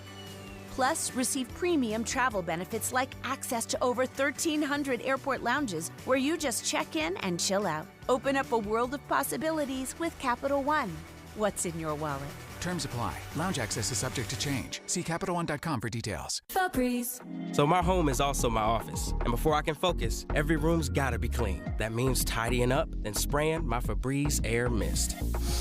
Ooh, that's fresh. Febreze Air Mist scents are all high quality. They fight any weird funk, and they give my air an instant boost of freshness. So not only does my home smell good, I feel good too. After I Febreze, it's time to start my day. Breathe happy, Febreze, la la la la la. Hey, I'm Casey Scott, and I have a podcast called Project Recovery, inspiring stories about going from rock bottom to living addiction-free. Follow us on KSLpodcast.com or wherever you get your podcasts. Traffic and weather together brought to you by Sinclair's DinoPay app. Save up to 20 cents per gallon. Here's Ricky Meese. It does look like we're getting an early jump on the drive home with traffic heavy and slow. Southbound I-15, 53rd to 7200 southward. Just before that, we have an accident over to the right shoulder. Also a crash being cleared at 1300 south, 2200 east. Ricky Meese in the KSL Traffic Center. We'll see rain and snow increasing this afternoon and evening, especially in central Utah. Then conditions should improve by Wednesday afternoon. Thanksgiving Day will be cool and partly cloudy. 44 degrees with a rain shower right now. I'm Dan Bomas from the KSL Common Spirit Health Studios. Listen online at kslnewsradio.com. We're Utah's news, traffic, and weather station. Inside Sources. Inside Sources on KSL News Radio. Welcome back to KSL Inside Sources. You are here with me, Leah Murray, alongside my good friend Taylor Morgan. So Taylor, in case you didn't realize, or maybe our listeners don't know, I'm actually a woman. Okay. So I am a demographic that the Democrats, I think, fully expected to deliver this past election to Kamala Harris. All sorts of celebrity endorsements. So we had Beyonce, we had Oprah, we had Michelle Obama, we had Taylor Swift. Although I kind of like celebrities. But I kind of, I will just say about Taylor Swift, hers was less a full-throated endorsement. I thought a little more a Trump is pretending that I endorsed him, and so I want to make sure that everyone knows that I didn't. But Beyonce, Oprah, and Michelle Obama, I thought was a very full-throated endorsement during the campaign. And what's interesting Didn't Vice President Harris have to pay Oprah for that endorsement, though? Oh, I don't know that I knew that. Is that true? I think there's a bit of a controversy there that we can maybe address at a different time, Leah. But yeah, I don't know that. Does that make sense? I try not to comment on stuff that I have not seen that at all. That doesn't mean it's not true. I can't comment on it. We'll get into it another time. Yeah. So, but what's interesting is when we look at the 2020 election, Biden won women. His margin was 12 points. The 2024 election, Harris's margin was 7 points. So actually, the gender gap election did not manifest. Does that make sense? Yeah. Like it just didn't come out for Harris. When I'm looking at data from the AP, looking at their exit polls at demographics, right? 53% of white women voted for Trump. 10% of black women voted for Trump. And 39% of Latina women voted for Trump. So it's not like, so white women had a majority, but 39% of Latina is a big number. 10% of black women is maybe a bigger number than people would expect. Yeah. And a little bit, it's kind of, let's talk about the issues. And I wanted to raise some of the things that I thought, and then see. And I understand the precarious position I have put you in to be a man talking about this with me. So, welcome. You're welcome. Let me proceed to mansplain my opinion on this, But Leah. I don't think you are. We're having a conversation. Yes, I appreciate that. The ad that really struck me, that made my antenna, if you will, go off. And I legit said to my husband, man, if I am reacting that way to this, imagine how people who are Republican might be reacting that way to this, was the ad that had the Julia Roberts voiceover. So the two married couples and the wives go in and like the men are telling them how to vote. And, and Julia Roberts in the voiceover says what happens in the ballot box stays in the ballot box. And a little bit, Taylor, when I saw that ad, I just thought, what women are they talking to? Yeah. Like, it would never be the case that, A, I would be married to a man who would tell me how to vote, or B, that I wouldn't publicly say to him if he told me, yeah, I'm not doing that, and that there would be any issue in our marriage as a result of it. I really kind of resonated. The New York Times did this like focus group with young voters, and Abigail in this story, a 23-year-old woman who had voted for Biden and then voted for Trump, talks about this ad and saying, is that what you think of married women, that we don't have the confidence to marry men who are equal partners? I cannot vote for a party that thinks that poorly of me. And a little bit, I'm with her. Yeah, she hit the nail on the head. Yeah, go. That was my reaction to that ad. I was frankly disgusted by that ad, and I was offended by that ad. I think that this, to me, epitomizes the political reality that identity politics is done. The Democrats in this country need to move on beyond identity politics. I do not believe in identity politics. I believe it is inauthentic. I believe this moral high ground that Democrats have perceived themselves having due to identity politics or wokeness, call it whatever you will. I believe it reduces voters, it reduces candidates, and it frankly diminishes them in a way that is not helpful. I believe in voters, Leah, and I know that some of the things I say and some of maybe the opinions that I have coming from a very cold-hearted place as a political and a professional consultant, some of that might come across in our private conversations as if I'm diminishing the capacity and faculty of voters, when in fact the reality, I believe, is opposite. Voters are smart. I believe in voters. Our republic, American democracy works because voters deserve a ton of credit. Voters are a lot smarter than Kamala Harris gave them credit for in this election, and I believe that she was wildly inauthentic, and the way that she communicated, her campaign and her candidacy to voters turned them off.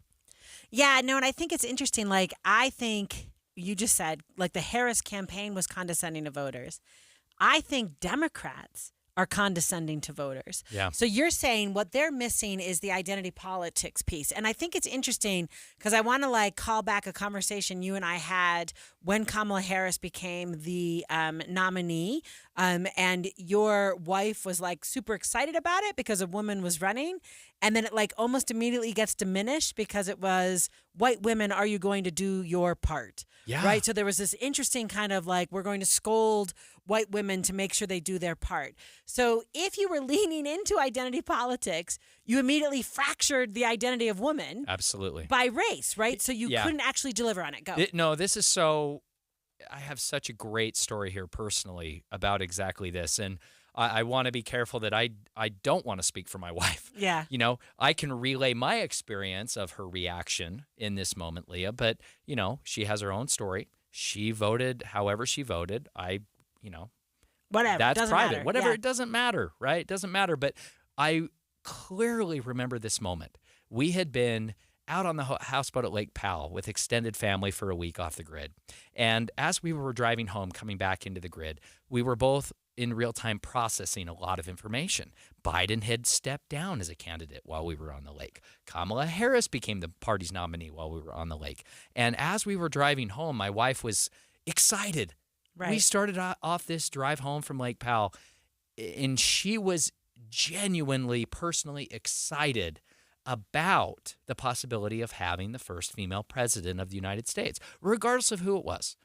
I had my reservations about Kamala, but in that moment, she was genuinely excited, and I was too in some ways, right? I thought that was a moment, and I was personally, I saw, I was excited to have a woman as vice president. Yet, the Biden administration hid her away for 3 years after celebrating the identity politics moment, but that's another conversation. But again, in real time, we're driving home from the lake, Leah, and my wife starts out the drive very, very excited about Kamala Harris potentially, wanting to learn more about her. She delved into the weeds of TikTok with all the fun Kamala Harris content, right? But then, hours into the drive, she saw on Instagram an ad for white women for Harris. Immediately frustrated her, turned her off. Yeah. And so in that way, if we play identity politics and not just gender, but race and ethnicity, If we tie identity to how we vote, Leah, I believe it diminishes the ability of voters to make decisions. Yeah, no, and again, I love how you said earlier that you trust voters. A little bit, it's like, don't assume, right? Yeah. Like implied in that is that white women wouldn't be doing something, or don't condescend to voters. They know what they want and what's best for them. And they want more. They want policy. They want ideas. They want substance. They don't just want identity. Yeah. All right. So look, if you love listening to me and Taylor argue, and by gosh, you should pay attention to how you find us on podcast. All of our full shows, individual segments posted online. You can find us on kslpodcast.com or quite frankly, wherever you get your podcast. Just search for Inside Sources. And if you want to hear me yelling at Taylor, search on Taylor's name and my name. In our last segment, I want to have a conversation with you, Taylor, about the Cameo app. Stay right here with us, listeners. Make this holiday season unforgettable with a visit to Western Nut Company. Whether it's a family gathering, a dinner party, or a gift for a neighbor, client, or friend, Western Nut has the perfect treat, roasted and wrapped with love right here in Utah. Step inside our store where the air is filled with the aroma of freshly roasted nuts and the spirit of the holidays. Wander through festive displays, listen to the charming music box, and soak in the magic of the season. You'll find the finest nuts, brittles, caramels, and locally sourced specialties, plus delightful decor to make your holidays shine. It's more than shopping, it's an experience. Treat your senses, create memories, and of course, grab a little something for yourself. Can't visit us downtown? Find Western Nut in select grocery stores, malls, or shop online at westernnut.com. That's Western with only one N. Western Nut Company, your holiday destination for all things yummy and festive. Wesley is a truck driver. I drive a truck, and I love what I do. A truck driver with IRS troubles. They told me I owed them $43,000. It got really bad. Quite a few letters in the mail. They were talking about wage garnishment, coming after my house, my car. Yeah, they don't play around. I seriously thought that I was going to lose everything. One sleepless night, Wesley finally made a call to Optima Tax Relief at 2 a.m. Kind of figured I'd get a machine, but I didn't. I actually got to talk to an actual person in the middle of the night. He found just what he was looking for. Oh, they were great people. You need a team of people that know what they're doing. Optima Tax, they know what they're doing. Optima Tax Relief came through with flying colors. I saved an incredible amount of money. Happy don't even come close. I was absolutely overjoyed. Take Wesley's advice. If you're in any kind of trouble with the IRS, call Optima Tax Relief.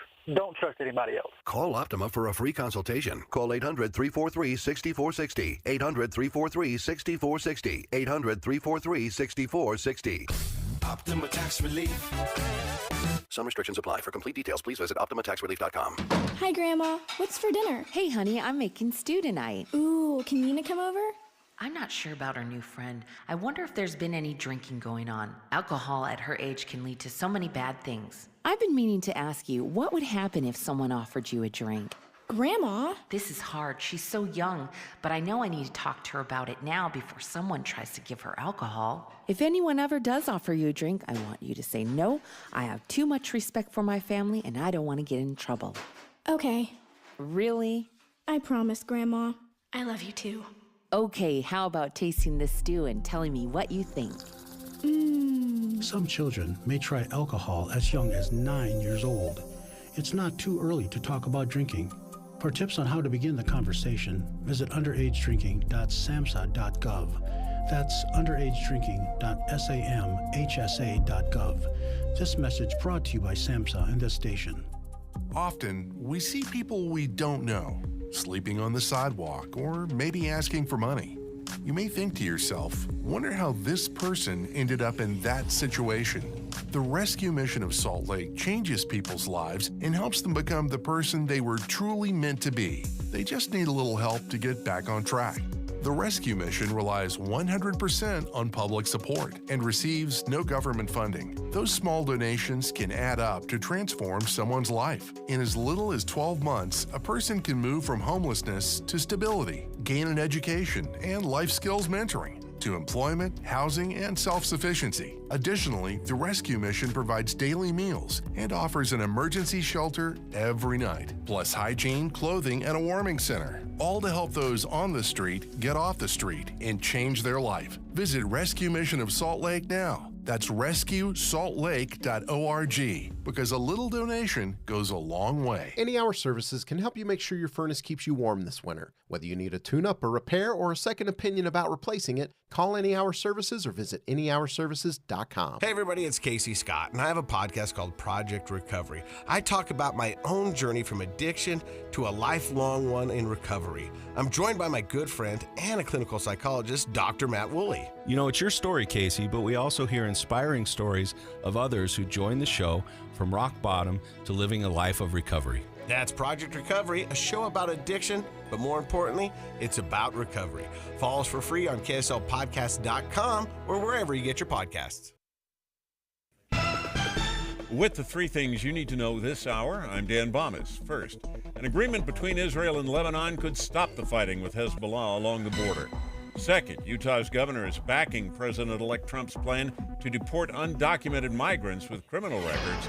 And third, this is the time of the year when deer are most likely to surprise motorists and thousands die on Utah roads. 44 degrees with a rain shower. And back to Inside Sources on KSL News Radio.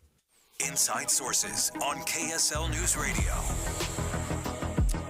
Welcome back to the new Inside Sources here on KSL News Radio. I am Taylor Morgan, alongside my good friend, favorite co-host, one of, Leah Murray.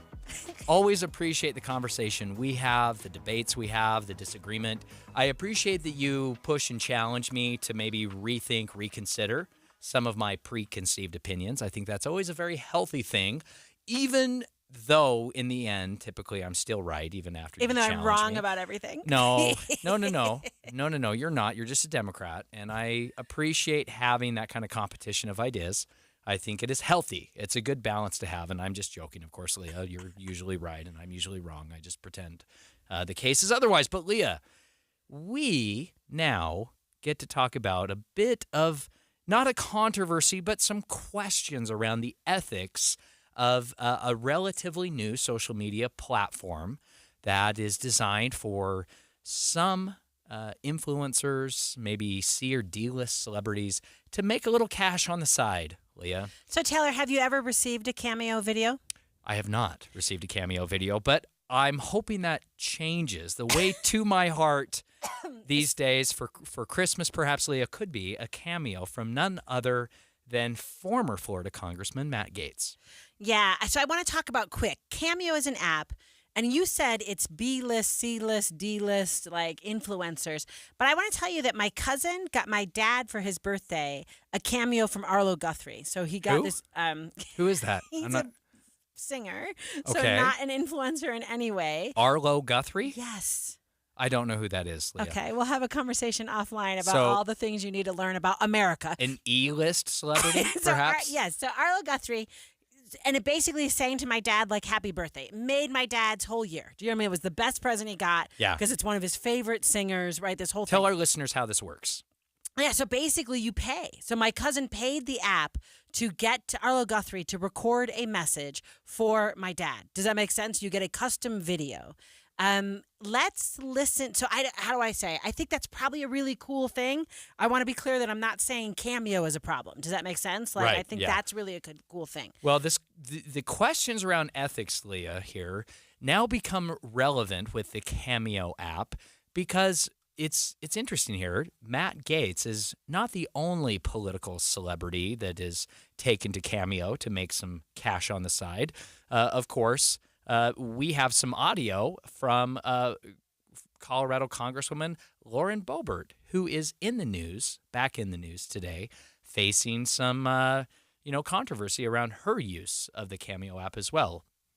Hey Cameo, it's your girl from Colorado, Lauren Boebert. I am so excited to be joining another platform where I can connect directly with supporters from all over the world. Whether you or someone you know needs an America First pep talk, if you want to surprise friends or family with a message for a special day, or if you just want to know my thoughts on whatever's on your mind, Cameo is the place to connect with me. You can book a video now on my Cameo profile, and I will be seeing you and talking with you soon. So I want everyone to go on Cameo right now and buy Taylor for his Thanksgiving gift, a little America First pep talk, which is how she refers to what the message would be. I don't want it from Lauren. I want it from Matt Gaetz, to be clear. You know how much a cameo from Matt Gaetz is going to run you, though, Leah? Please tell me. $500.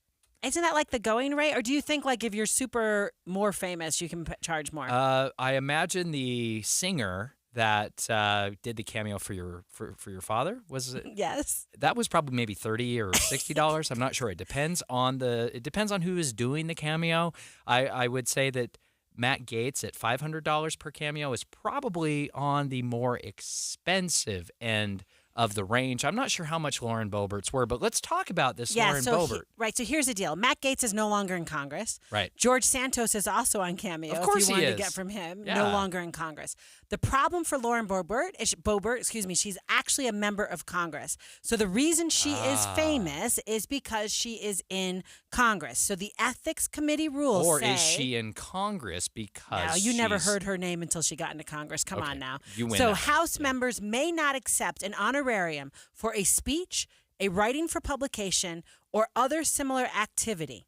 They're just not. So as a member of Congress. And we just listened to Lauren Boebert's pitch on Cameo, and I think it is significant that she did not in any way, shape, or form reference her membership in the U.S. House of Representatives. But it's irrelevant, right? She is giving a speech that is transmitted electronically, that has been recorded, and that is a violation of the Ethics Code of Conduct. Yeah. So it's not that you don't get around it by saying, you don't get to get a pass on that ethics rule just because you didn't tell everyone you were in Congress. But my point here, Taylor, is no one would be buying her Cameo if they didn't know she was in Congress. So she'd be trading on that. I want to talk about this real quick. So that's not okay. That is unethical, according to the Ethics Committee, to be on Cameo. But Congress people I don't know. Now, listen, I don't want to belabor the point right here live on radio. But go ahead and do it.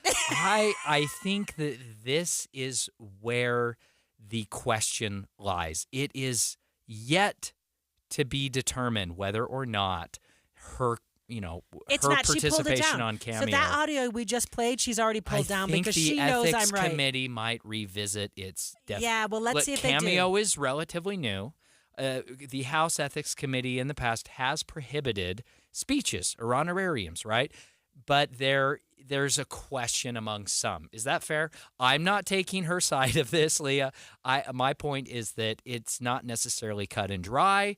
There may be some clarification of the definitions by the House Ethics Committee that could permit this. So let's be clear. I think it's gross for a congressperson to be on Cameo selling her speech. So I'll just say that. She's selling birthday greetings. Yeah. But here's the thing. So let me say that I think that's gross, but there are some other things I might think is gross, is that Congress might, I don't know, use their position to trade stocks. So one of the things that popped into the debates this year was insider trading, right? So Congress members might have information about something that's happening in their stock portfolio. So why is Congress okay with doing that? Although I feel like I hear you saying you're okay with all the bad, gross behavior. Wow. But a little bit, it's like the Ethics Committee says, I can't make a speech on Cameo and make $500, but I am okay to know information about a stock I might have. Like, they don't have that rule. So your point's well taken that the Ethics Committee should maybe look at all of the rules and the guardrails that they put into place. And I would include this kind of behavior on Cameo among that. Yeah.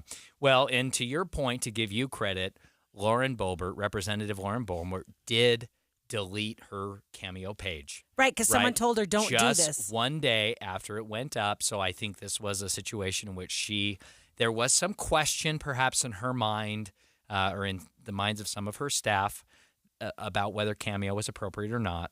She was charging $250 for a pep talk. An America First pep talk. Cameo, which, I think you want that for your birthday. I feel like that would have been a great gift, and I'm a little bit disappointed now that it's not possible. But again, Matt Gaetz is still on Cameo for anyone who's interested. So here's what I'm going to tell you from earlier in this segment. Have you ever heard the song "This Land Is Your Land"? Of course I have. That's Woody Guthrie's song. Arlo Guthrie is his child. So Arlo Guthrie. Oh, so he's famous because of his dad's song? No, but Leah? The point that you act like no one's heard the name Guthrie before, that is a famous American song. So, Wow. You are I not don't persuaded. think I don't think got you're you. helping your point, Leah. Okay. No, but I'm happy for your father nonetheless. That's a great gift for him. So. Yeah, but again, so I just kind of want to roll us back. I think it's not okay for Congress to trade on their name, image, and likeness, right? There are a lot of rules, not because they're just rules, but because ethically something shouldn't be happening. And her charging $250 to get people to buy her making a speech to send to someone else for whatever reason, birthday or otherwise, I absolutely think that it's in violation of congressional ethics. And my goodness, if one of the problems we have is in the way that our Congress members are behaving, we've got to fix this. Okay, Leah, I agree. You are right. What a way to wrap the show here at KSL Inside Sources. Stay right here on KSL News Radio. Maria Chaleos is next. KSL FM Midvale. KSL Salt Lake City. From the KSL Common Spirit Health Studios, this is KSL News Radio. Utah's news, traffic, and weather station. Good afternoon. It's 3 o'clock at KSL News Radio. I'm Maria Chaleos, sitting in today for Jeff Kaplan. It's mostly cloudy in downtown Salt Lake City, 45 degrees. KSL's top story. Governor Cox says he wants Utah to back up the president-elect's plans to deport undocumented immigrants who commit crimes as soon as he takes office. KSL News Radio's Eric Cabrera explains. KSL legal analyst Greg Skorda says existing laws already address this issue and suggests pressure may have prompted the state's action. The laws are fairly clear already that a person who commits drug crimes, crimes involving domestic violence, is going to be deported. It's just that we haven't had the resources previously to take the time to do that. In response, Utah Senate and House Democratic leaders issued a statement warning the plan could instill fear in undocumented people who contribute to Utah's economy. They urged the governor to clarify the distinction between criminals and those seeking a better life. Eric Cabrera, KSL News Radio. The man who will lead President-elect Trump's border efforts made a visit to the Texas border region today. Together along the border, Texas Governor Greg Abbott and incoming border czar Tom Homan spent time with members of the Texas National Guard who have been deployed through Operation Lone Star. They served them turkey and promised help is on the way. Homan saying, "We're not waiting to January. We're already talking. We're already planning. We're going to put a plan in place and secure this nation at the highest level it's ever seen." Homan told the National Guard members there will be mass deportation after President-elect Trump is sworn in. Alex Stone, EBC News. Our top national story, President Biden says Israel and Lebanon have agreed to a U.S. brokered ceasefire to end the war between Israel and Hezbollah. In a Rose Garden speech this afternoon, Mr. Biden said the deal is designed to become permanent. And over the next 60 days, Israel will gradually withdraw its remaining forces. And civilians on both sides will soon be able to safely return to their communities and begin to rebuild their homes, their schools, their farms, their businesses, and their very lives. We're determined this conflict will not be just another cycle of violence. He says the deal goes into effect tomorrow morning, 4 o'clock in the morning, local time in Israel. If you were flying today, get ready for a barrage of travelers. Today is expected to be one of the busiest days at airports for Thanksgiving travel. The FAA warns travelers in New York and Philadelphia areas that they will need extra patience this year as airports deal with the shortage of air traffic controllers. ABC's Sam Sweeney explains. The air traffic control shortage across the country has been going on for years, and the FAA is working around the clock to get as many people through the training pipeline as they can. But that simply takes time. It can take up to 4 years to get an air traffic controller trained. But I did ask the FAA administrator about this. He says overall, delays are now down, but they are going to still run into some problems as the weeks and months go on. Airports are expecting an insanely busy week, so travel experts say it's not the time to try out viral travel hacks. A popular one is called Chicken Check-In. It's where you check into your flight as late as possible to try and get a better seat.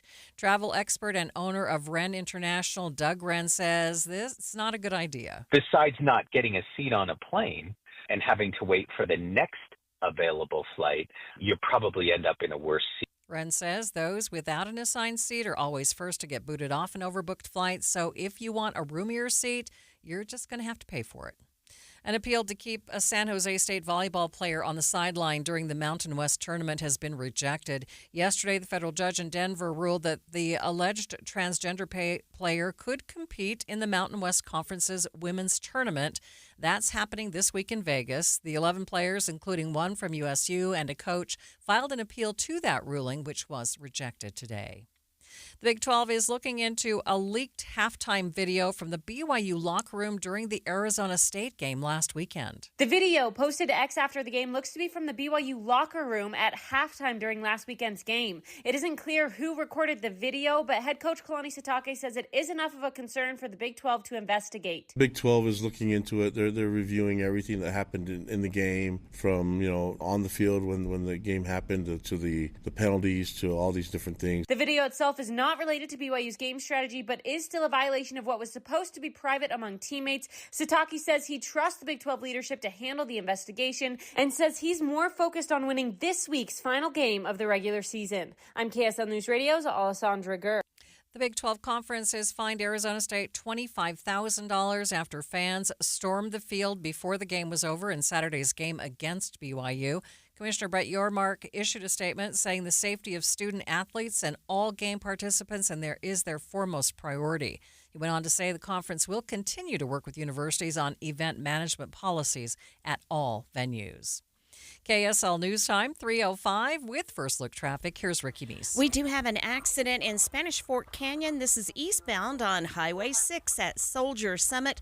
Already out of traffic on the shoulder. Ricky Meese in the KSL Traffic Center. Coming up, Jeff has a heart-to-heart talk with Cosmo. The BYU mascot. Jeff Kaplan's Minute of News is next. Hey, BYU football fans, this is Mitch Harper. BYU is gearing up for its final game of the regular season this week as they host the Houston Cougars. And to get ready for the All-Cougar Showdown, visit your local Macy's grocery store for all of your game day needs. They've got great prices on all of your favorite game day items like burger patties, made fresh dips, and more. Did you know your favorite tailgate foods are also now offered through Macy's Catering, which offers a wide variety of catering platters from delicious smoked meats to wings and even desserts. Catering is available online or in the store. So whether you're having a small or large party, Macy's has you covered. Never miss a deal when you sign up for the Macy's Rewards program so you can get the weekly ads sent straight to your inbox each week. Hi, this is BYU captain and defensive end Tyler Batty. It's football season again. Make sure to shop your local Macy's grocery stores for all your favorite tailgate foods. Get game day ready with Macy's. Happy shopping. What's up, everybody? I'm Mike Wilson with Any Hour Services, and if you have a drain that's clogged or backed up, after you've tried the plungers and products, the next step usually involves some kind of drain snake or cabling equipment. You see, sometimes the blockage is far enough down the line that you need special equipment that most homeowners just don't have. That's where the Drains Department at Any Hour Services can help. A drain snake can clear most blockages and get the water flowing again, and clearing blocked drains is what our Drains Department does day in and day out. So if you're a homeowner with a drain line that's clogged or backed up and you'd like one of our drain technicians to come and snake the line for you, it's only $29. Yep, you heard that right. Any Hour Services will snake any drain line with normal access for only $29. Sinks, showers, tubs, toilets, floor drains, laundry drains, even that sewer main line that connects to the city. We'll snake any line for just $29. For help with your drain issues, call Any Hour Services at 801-443-7700. You can Google Any Hour Services. You can even schedule online at anyhourservices.com. No one helps more homeowners than Any Hour Services. I'm author Richard Paul Evans. Michael Vey 10, The Colony, the final book in the global best-selling Michael Vey saga, is now on sale. If you've got a Vayniac in your life, shock them with a copy. Listen to KSL for news to get exactly what you want. Stories about what's going to affect me. Traffic. If I want to know now, I'll go to KSL Radio. Hear the important stories, the stories that affect you. On KSL News Radio. This is My Minute of News, brought to you by Any Hour Services, electrical, plumbing, heating, and air, anyhourservices.com. No matter what happens with the Cougars this Saturday, this season, I got to interview Cosmo back in October. Joining us live at Lavelle Edwards Stadium, number 00 for the BYU Cougars, it's Cosmo. We've never met before, so thanks for joining us. What's it like to be the granddaddy of them all? I mean, you're the mascot everybody loves. It's okay, so you're a little shy. How about this? Who do you like for president? What are you doing? A backflip. Oh, the one who flip-flops. Well, that's kind of both of them. Wait, Cosmo, how old are you? You should have learned to talk by now. It says here you were apparently delivered by stork. You first arrived by parachute into LaVale Edwards Stadium on October 15th, 1953. That'd make you how old? 10? Oh, you only have 10 fingers. I get it. So you're 71, and Cosmo, at that age, you dance up a storm. Your moves are incredible. You want to give us a little sample? Yeah? Yeah. Oh, I love this routine. Rolly, the Rolex song. Wow. Nice. Take the head off. I want to talk to whoever's in there.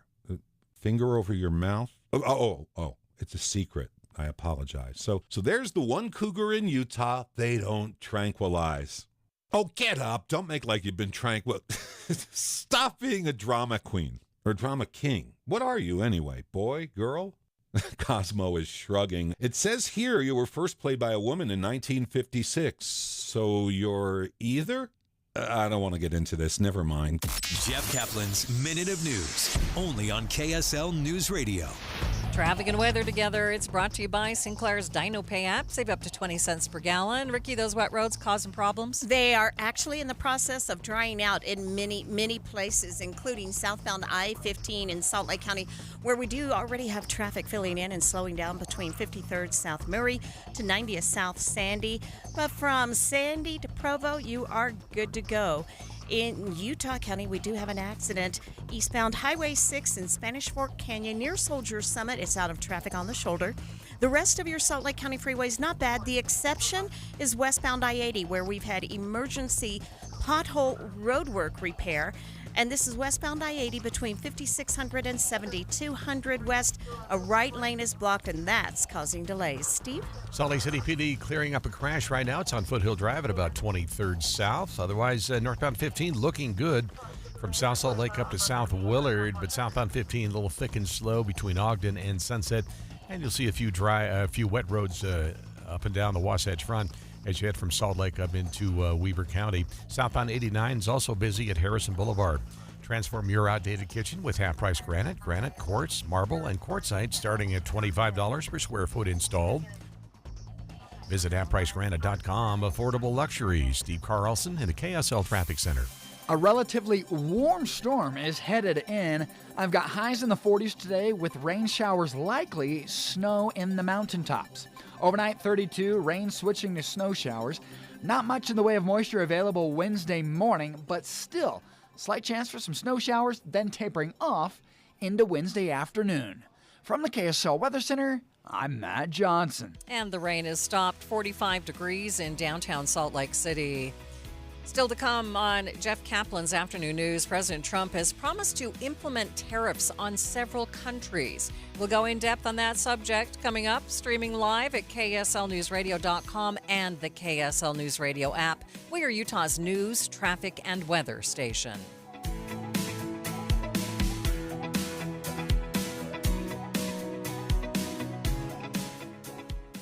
Winter is coming, but there's still time to replace those drafty old windows before the cold comes and drives up your heating bill. Just make one call and take advantage of the Advanced Window Products Fall Special. $2,500 off on 10 windows or more, and that's $2,500 off their already low factory direct prices because at Advanced Window Products, they're the factory. Your windows are built in their facility right here in Salt Lake City. You're buying local, and with their lifetime guarantee, you don't ever have to call some faraway state for help. Advanced Window Products is right here, proudly backing up their work. So make one call, save on your heating bill, and get a rebate from the energy companies. Advanced Window Products offers 0% financing. They can even give you amazing new windows with no money down. And don't forget, $2,500 off their factory direct prices, but you have to call now. Advanced Window Products, 801-850-9100. That's 801-850-9100, or go to advancedwindows.com.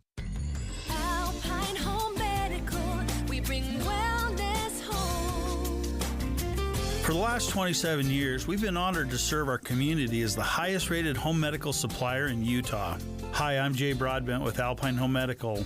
Our commitment to exceptional customer service is at the heart of everything we do, and our team is always here to make sure you get the care and products you need.